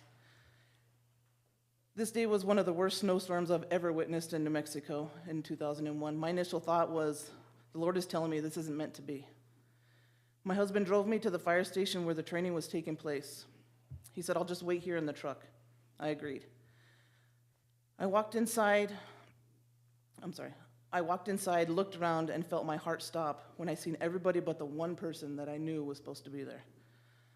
I walked out and told my husband she didn't show up. "Take me home." He says, "The only way you're getting home is if you walk." We lived 20 miles away at that time. Needless to say, I stayed and tested. I gave it my all, and I came in second place.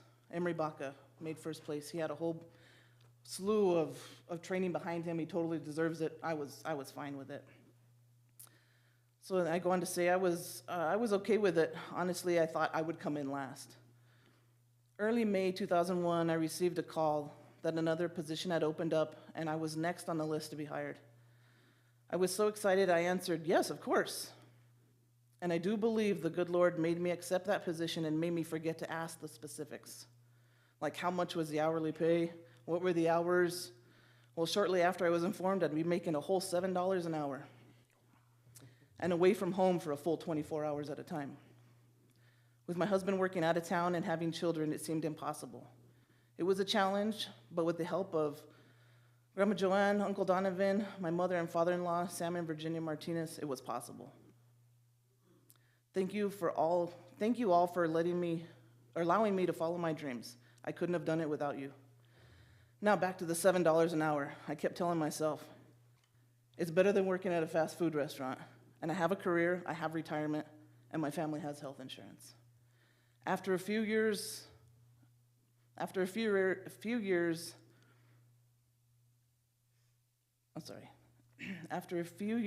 it was much more than what I thought it was going to be. I gained a whole nother family. I watched coworkers' children grow up as they watched mine as well. I told myself and a lot of people here, once 20 years hits, I'm gone. Well, 20 years came and went.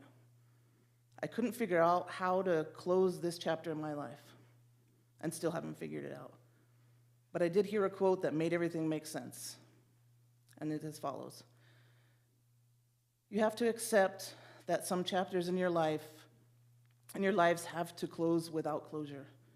There is no point in losing yourself by trying to fix what's meant to stay broken. With that being said, thank you for 21 and a half years.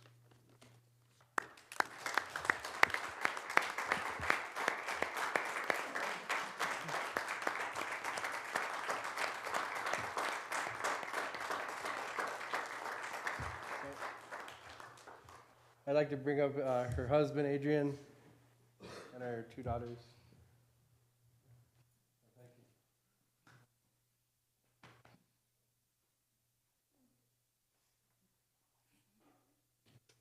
Like I said, this is my husband, my Otto, and my little twin Audrey. This is the one you're going to be seeing every more often than me now. I told the guys, they're like, oh, I'm sorry.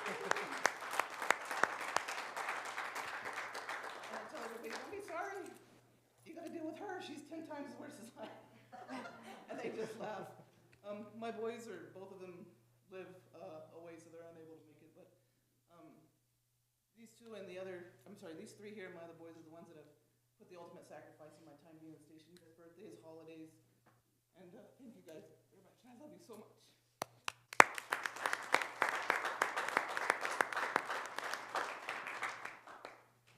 Thank you.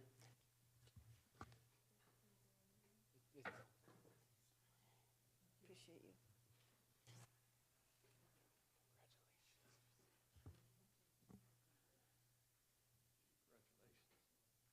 Thank you for everything. Counselor Salazar Torres. Thank you, sir. Ms. Teresa, no, thank you for your years of service.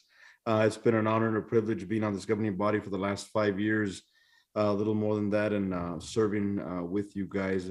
But no, I think the city of Espanola owes you a thank you for your years of service. God be with you always, and thank you. Counselor Dennis Tim Salazar. Yes, thank you, Mayor. Lieutenant Teresa, you carved this path for many others to follow. You did not just follow a road, you created your own road. With your leadership, you have been a great mentor and a positive example of what a great firefighter should be. It has been such a blessing to see from the beginning, from a volunteer firefighter department to getting the approval for a paid fire department.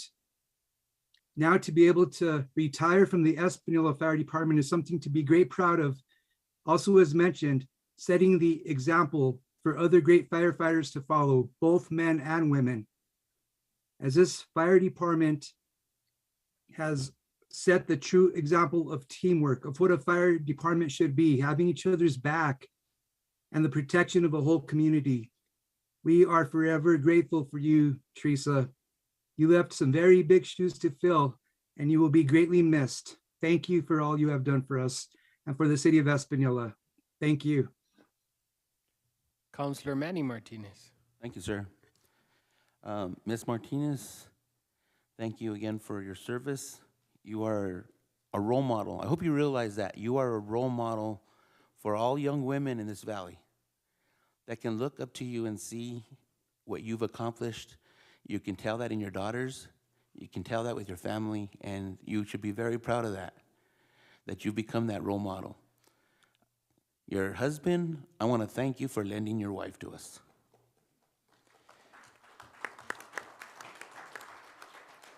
Having to sacrifice your family is an enormous sacrifice that you've done.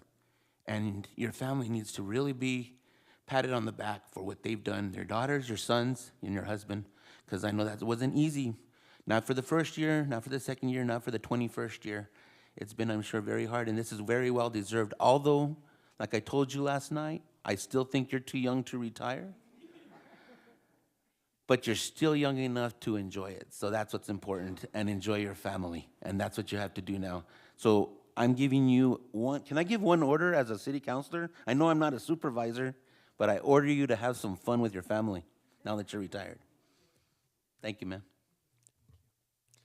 Thank you all, Mayor Pro Tem.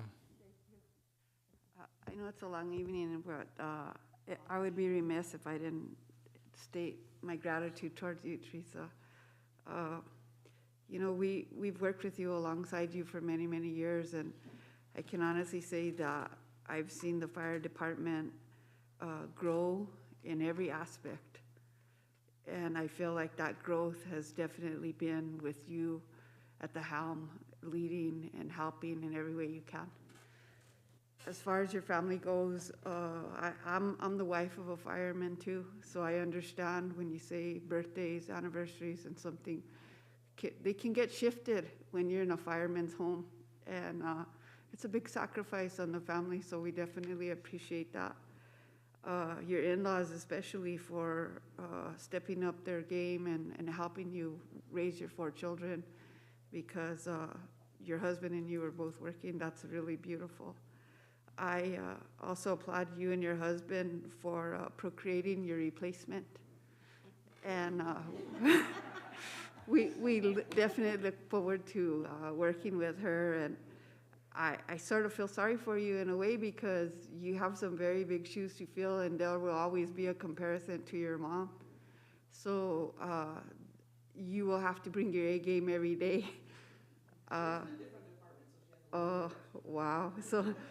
So you have a little bit of leeway, but we definitely look forward to working with you, and we certainly appreciate your service to our community and the numerous fires that you fought in this community. Thank you so much.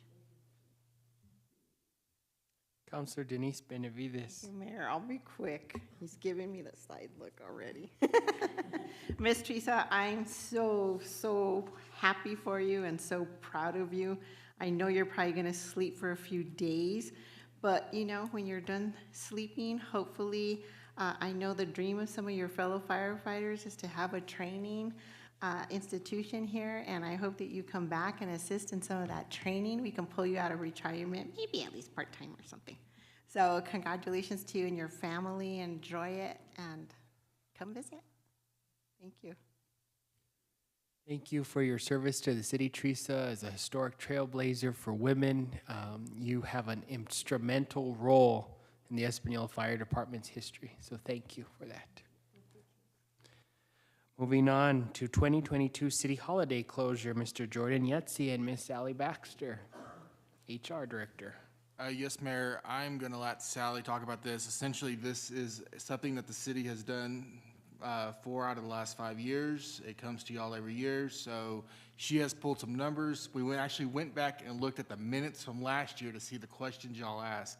So she has actually got you some numbers to answer those questions. Those questions were going to be asked. Yes. Thank you, Mayor Vigil, Mayor Pro Tem, members of the City Council. This is the request to close City Hall facilities and non-essential services for 4 days between Christmas and New Year's. This year, both December 25th and January 1st fall on Sunday, so the observed holidays would be on Monday. The request then is for the 4 days, and we have the calendar graphic, to grant 2 days of administrative leave with pay and for employees to use 2 days of their accrued annual leave and to allow donations to employees who do not have leave, and that usually includes our newest hires and also our temporary employees. Last year, there was a question to bring before you numbers regarding administrative leave with pay. The categories, I ran a payroll report this morning. We have administrative leave with pay that includes closures for weather, time off to vote in the municipal election this year. It does not include any time today because that payroll hadn't been entered yet. We also have an administrative leave for bereavement leave and for jury duty. So far in 2022, this is through the pay period that ended October 28th, there's been a total of 710 hours of administrative leave with pay, an additional 442 hours of bereavement leave, and 137 hours of jury duty. I took our average number of employees throughout these pay periods. So far this year, it actually comes out to a total of just over 5 hours of administrative leave with pay, undesignated the weather and boating, per employee, an average of about 3 hours of bereavement leave per employee and less than an hour of jury duty. So I hope those numbers assist. We respectfully request that you consider the closure, and I am happy to stand for questions. Motion to approve, sir? Motion to adopt as presented, Mayor Pro Tem Peggy Sue Martinez, second by Councilor Manny Martinez. Under discussion, Mayor Pro Tem Peggy Sue Martinez. Mayor, thank you, Ms. Sally, for your presentation. So the 4 days, could we go back down a little bit? The 4 days that are being requested are the days between New Year's and Christmas Day holiday, right? Christmas holiday observed is the 26th, and then we have the 2 admin days, and then the staff will have to take 2 days of their own, correct? Correct. Can you tell me how that affects our fire department and their schedule and how they get compensated those same hours? For our essential services, our first responders, sanitation, on-call, water, wastewater, we request that if they have to work those 2 admin leave days, December 27th and 28th, that they would receive admin leave that they could bank and use by the end of February. That's how we've handled it in years past, to try to make this as equitable as possible. For anyone who's already on approved leave, for example, if they've taken a vacation and already scheduled it, they would not be eligible, and anyone who has a regular day off on those days would not be eligible. So the question that I have deals with trash service also. They will be running that week? Yes. They will run? So that's another essential service that is with public safety now. Correct. What's the other question that I had? The total cost of that, do we know what the whole thing will cost the city of Espanola for the 2 admin days? I'm sorry, I don't have those numbers. We hope that some of that is absorbed by an offset of lowering the thermostat, some utility savings. The only concern that I have, it deals with utility payments and what happens to those that land up paying their payment late because of not having the window available for them to make a payment. So is it possible that we could not have the late fee on the 20th for that next month? That is possible that week. I don't think you're gonna run into that problem, but if we did, we can waive the late fee. Okay, thank you very much. You've answered my questions. I appreciate you. Thank you. All right, no further discussion. Ms. LaRue, would you please call the roll? Mayor Pro Tem Peggy Sue Martinez. In favor. Councilor Dennis Tim Salazar. For the motion. Councilor Justin Salazar Torres. In favor. Councilor Manuel J. Martinez. In favor? Councilor Denise Benavides. In favor. Councilor Dorothy Valdez. For the motion? Councilor Aaron Salazar. In favor. Councilor Nanette Rodriguez. For the motion. Motion carries. Thank you. Thank you to the members of the governing body.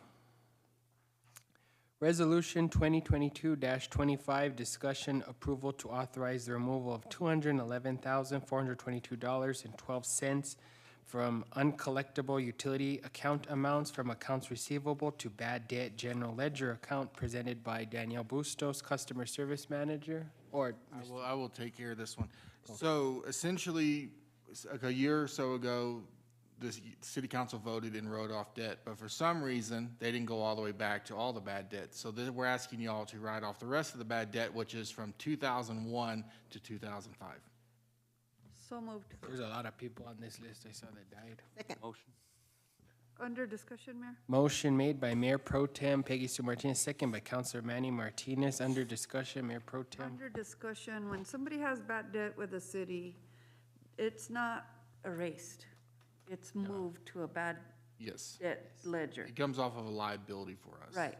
So if they come back to reconnect to our utility system, does that information come back up? It can come back up if it's in the billing system correctly. I want to bring it to y'all after the first of the year, a new water ordinance where I want to look at deposits. I want to look at this. I firmly believe that this report should be coming to council every October. In October, council should be directing staff, we want you to go after the money, we want to write it off, this is what we want to do. And so when we do the new ordinance, that will be in there to address this, because 20-year-old bad debt it's ridiculous at this point. I agree with you. I feel like that's crazy that we still have that bad debt on our books. But I also feel like it's very important for us to utilize every tool we have in our tool shed to collect debt, especially for utility accounts. It's fair to the rest of the members of the public that are paying their accounts that these accounts somehow get paid. So I feel like we need to look at definitely revamping the ordinance where there's not so much of a debt being able to be piled up. I feel like the deposit needs to be where the limit is of how much we allow that debt to incur. So I've always felt like that. And I also feel like we need to look at the late policy. I know that it's an issue, but I feel like at 10% that the city is charging for a late policy, I would much rather see people that are having a struggle to pay their bill be able to put that 10% towards their water bill instead of towards a late fee. So I feel like when we do that, at times we're taxing the most needy of our community, and I really think we need to look at that and that amount per se. But I do believe that we have to look at ways of lowering the amount where a bill can get that out of control.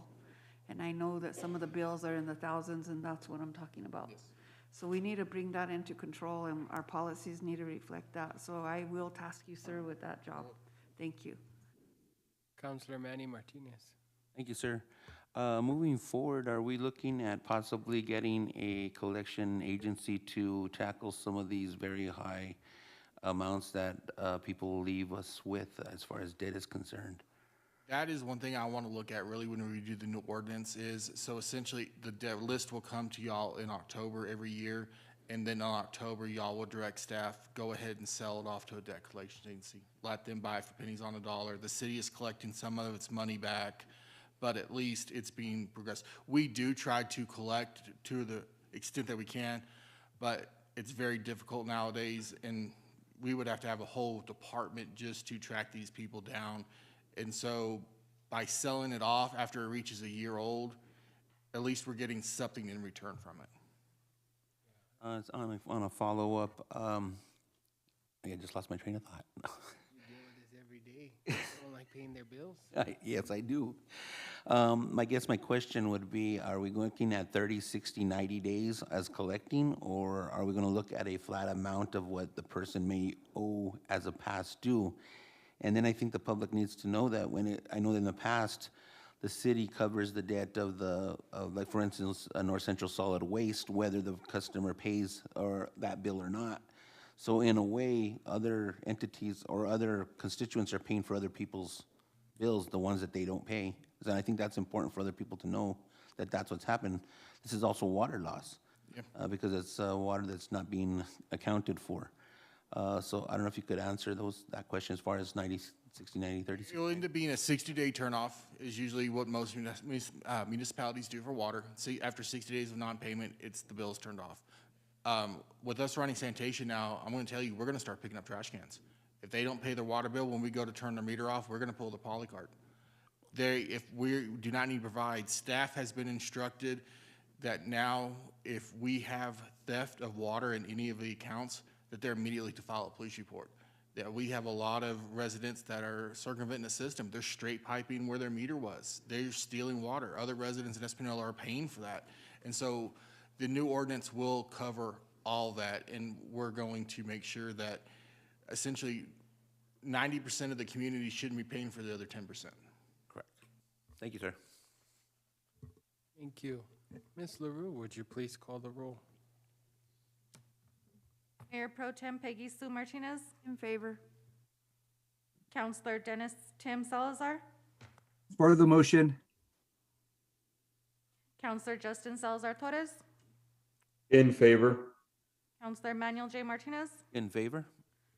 Counselor Denise Benavides. In favor. Counselor Denise Valdez. Dorothy Valdez, I'm What? sorry. That's okay. For the motion. Counselor Aaron Salazar. In favor. Counselor Nanette Rodriguez. For the motion. Motion carries. Thank you. Moving on, Resolution 22-38, discussion approval for cancellation of the November 22nd and December 27th, 2022 City Council meetings. Okay, all right. Motion made by Mayor Pro Tem Peggy Sue Martinez, second by Counselor Nanette Rodriguez. Any discussion? No. Ms. LaRue, please call the roll. Mayor Pro Tem Peggy Sue Martinez. In favor. Counselor Dennis Tim Salazar. For the motion. Counselor Justin Salazar Torres. In favor. Counselor Manuel Martinez.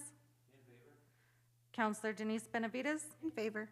Counselor Dorothy Valdez. For the motion. Counselor Aaron Salazar. In favor. Counselor Nanette Rodriguez. For the motion. Motion carries. Thank you. Resolution 22-39, discussion approval, possible approval to extend DOT funds. Ms. Diane Hawkins, Grants Manager, or Jordan? That would be me. So this is just a housekeeping item. This is a 100% DOT grant. The engineers are behind. We need to extend the grant. We need the resolution in order to extend the grant. So moved. Second. Motion made by Mayor Pro Tem Peggy Sue Martinez, second by Counselor Denise Benavides. Any discussion? Ms. LaRue, would you please call the roll? Mayor Pro Tem Peggy Sue Martinez. In favor. Counselor Dennis Tim Salazar. For the motion. Counselor Justin Salazar Torres. In favor. Counselor Manuel Martinez. In favor? Counselor Denise Benavides. In favor. Counselor Dorothy Valdez. For the motion. Counselor Aaron Salazar. In favor. Counselor Nanette Rodriguez. For the motion. Motion carries. Thank you, ladies and gentlemen. Moving on, first reading discussion of ordinance 22-6 regarding sanitation. Mr. Jordan Yetzi. Yes, Mayor. This ordinance is essentially the ordinance that was on the books and has been on the books for 30-plus years. All it was updated. You know, there was comments earlier made about, oh, the 50-cent charge. People's bills are not going up. We're sitting there saying what part of their monthly bill is going for. If you look at the 50-cent charge, that comes to $6 a year. Our trash can, polycarts have a lifespan of 10 years, 6 times 10, $60. That covers the cost of the trash can. We are not requesting any resident to buy a polycart. They will get them for free as that. They're just paying 50 cents. So at the end of the 10 years, we're going to replace it. But nobody's fees are going up. And again, just want to reiterate, this was the ordinance that was in place before the consolidation with North Central Solid Waste. This is from pre-2002 and was utilized by the city for 30 years prior to that. Motion to approve, sir? But it There's just not a not, vote it's on it's this, just, just it's a first reading. discussion. We'll bring it to the council for the December meeting. Okay. Discussion, does anyone have any comments? Okay, I know it's late, folks, and we're all kind of tired, but Discussion, approval for memorandum of understanding between the Espanola Public Schools and Espanola Police Department for a school resource officer for the 2022-2023 school year. Mr. Jordan Yetzi or Chief Garcia? Yes, Mayor, this has been a long time in the works, going back and forth between the school. We finally came to an agreement with them. The big sticking point on it was the overtime, and the chief and the superintendent sat down and came to, what was it, $1,300 13 is what she calculated. We offered to cover up to $5,000, and the school district has agreed that anything over $5,000 in overtime, they will cover. So they are paying for the officer, and then if we reach over $5,000 in overtime, that they are going to cover the additional cost.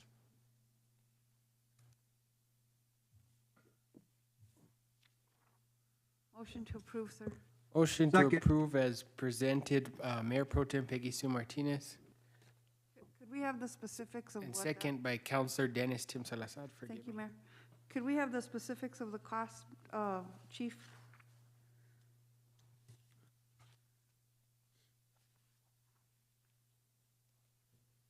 Honorable Mayor, Mayor Pro Tem, governing body, the cost will be everything associated that we pay for an officer throughout the city, which I believe comes to approximately $75,000 total, including fringe benefits and any other benefits. The only additional cost will be to us, will be the overtime up to $5,000. To 5,000, correct? Yes. Thank you, and thank you to the Espanola Public Schools for working on this. We really appreciate collaboration and trying to keep our children as safe as possible. Thank you, Chief, for all your hard work with this. We appreciate you. Any other discussion? Ms. LaRue, would you please call the roll? Mayor Pro Tem Peggy Sue Martinez, In favor? Counselor Dennis Tim Salazar, For the motion. Counselor Justin Salazar Torres, In favor. Counselor Manuel Martinez, In favor? Counselor Denise Benavides, In favor. Counselor Dorothy Valdez, For the motion? Counselor Aaron Salazar, In favor? Counselor Nanette Rodriguez. Motion carries. Thank you. Next, we have a facilities use agreement for the Espanola Light Parade located at Paseo de Oñate and the Plaza de Espanola to be held on Saturday, December 10th, 2022. Ms. Amethyst Zamora will be presenting for Community Services Department this evening. Hello, so we have the annual light parade, December 10th at 10 a.m., ending at 10 p.m. What we will provide is the plaza and the gazebo, 15 trash receptacles, 3 portable restrooms, 2 regular, 1 ADA, the liability insurance coverage by the city for the use of the venue, the Espanola Police support with traffic control for the parade route and courtesy patrols during the event, and we will waive the $70 fees for gathering and parade permits. The Downtown Action Team will provide liability insurance for the parade, the Department of Transportation application and fees, the engineered plans and fees, street control along the parade route and parade setup, and the road blockage and closure, and the city logo to be placed on all advertisement for the event. Motion to approve. Motion to approve, Counselor Dennis Tim Salazar, second by Counselor Nanette Rodriguez. Any discussion? Under discussion, Mayor? Under discussion, Mayor Pro Tem Peggy Sue. I just want to thank the Downtown Action Committee for their diligence in continuing this awesome event in our community. You guys all know how I feel about the Electric Light Parade. I feel like it's one of the most beautiful evenings in Espanola, and it starts off the holiday season for all. So we certainly appreciate your efforts. I know it's a little bit cold, and it's probably going to get colder as we get closer to that time. But I feel like that's part of it, and it's really fun to be out there with all of you, so I look forward to it. Thank you so much. Any other comments? Thank you, Teeny, for all the hard work that you put into hosting the parade. Well, we're a small group, but we get it done. So, and we're looking forward to another great year. So let winter begin, I guess. You already brought some of the trophy ideas to my house the other day. They were nice. Yes, I'm already working on trophies. We got our first sponsorship today also, so hopefully it'll do well this year. Also, thank you to a couple of your city staff members. I guess you sent them off to the balloon fiesta, and they actually came back with a commitment for a hot air balloon for the day of the parade, so let's see if we get it here and everything else. And Mr. Yetzi, you're gonna have fun. His first I look year. forward to it. It's his first year, so. Already been told I have to make a float. Yes, we're working on a float from the city, and we'll be getting everyone together by the end of the week. Directors. What's the theme this year? Magical Musical Christmas. And so we'll be working on a float, and Nanny's probably already getting his songs together, huh? well, thank you. We haven't taken a vote, right? Okay, Ms. LaRue, would you please, if there's no further discussion, Ms. LaRue, would you please call the roll? Mayor Pro Tem Peggy Sue Martinez. In favor. Counselor Dennis Tim Salazar. For the motion. Counselor Justin Salazar Torres. In favor. Counselor Manuel Martinez. In favor? Counselor Denise Benavides. In favor. Counselor Dorothy Valdez. For the motion. Counselor Aaron Salazar. In favor. Counselor Nanette Rodriguez. For the motion. Motion carries. Thank you, congratulations. Facilities use agreement of the Robert Gordy Vigil Sportsplex located at 2000 Industrial Park Road for the 5th Annual Co-ed Thanksgiving Softball Tournament. Again, Miss Amethyst Zamora. So this is going to take place November 12th, 2022, starting at 8 and ending at 10 p.m. This is with Mayo Martinez. We will provide 5 trash receptacles, liability insurance coverage by the city for the use of the venue, waive the $200 fees for use of the fields permit plus light use if it's necessary. They will provide the city logo to be placed on all advertisements for the event and continual recognition of giving back to our constituents. And I can answer any questions, hopefully, if you have any. Oh, okay. When we have Miss Mayo here. Mayo, my bad. Motion to approve? Motion to approve, Counselor Denise Benavides, second by Counselor Nanette Rodriguez. Any discussion? Under discussion, Mayor. Mayor Pro Tem Peggy Sue Martinez. Who is the group that's requesting the co-sponsorship? We, the softball community, the ones that usually play, are asking for the co-sponsorship. So it's all the teams together? Well, it's myself that initiated it 6 years ago, so every year I continue to do it. So do you guys collect an entry fee to the tournament? The entry fee are turkeys and food baskets, and then Those go back into the community? yeah, we get people from all over, and they go pick up their turkey and food baskets. I have a list of food that go in the basket. It's awesome. I just wanted to make sure that this wasn't an anti-donation situation. I feel like it isn't, because you are giving everything right back into the community. So thank you for the efforts that you guys are doing, and we certainly appreciate that event. Thank you. Thank you. Ms. LaRue, would you please call the roll? Mayor Pro Tem Peggy Sue Martinez. In favor. Counselor Dennis Tim Salazar. For the motion. Counselor Justin Salazar Torres. In favor. Counselor Manuel Martinez. In favor? Counselor Denise Benavides. In favor. Counselor Dorothy Valdez. For the motion. Counselor Aaron Salazar. In favor. Counselor Nanette Rodriguez. For the motion. Motion carries. Thank you all. The time is 8:53. This meeting is now adjourned. Yay. We'll see you all tomorrow night at the legislative night. Please let the clerk know if you are going to be attending. What do you think? Wait, let me turn this down.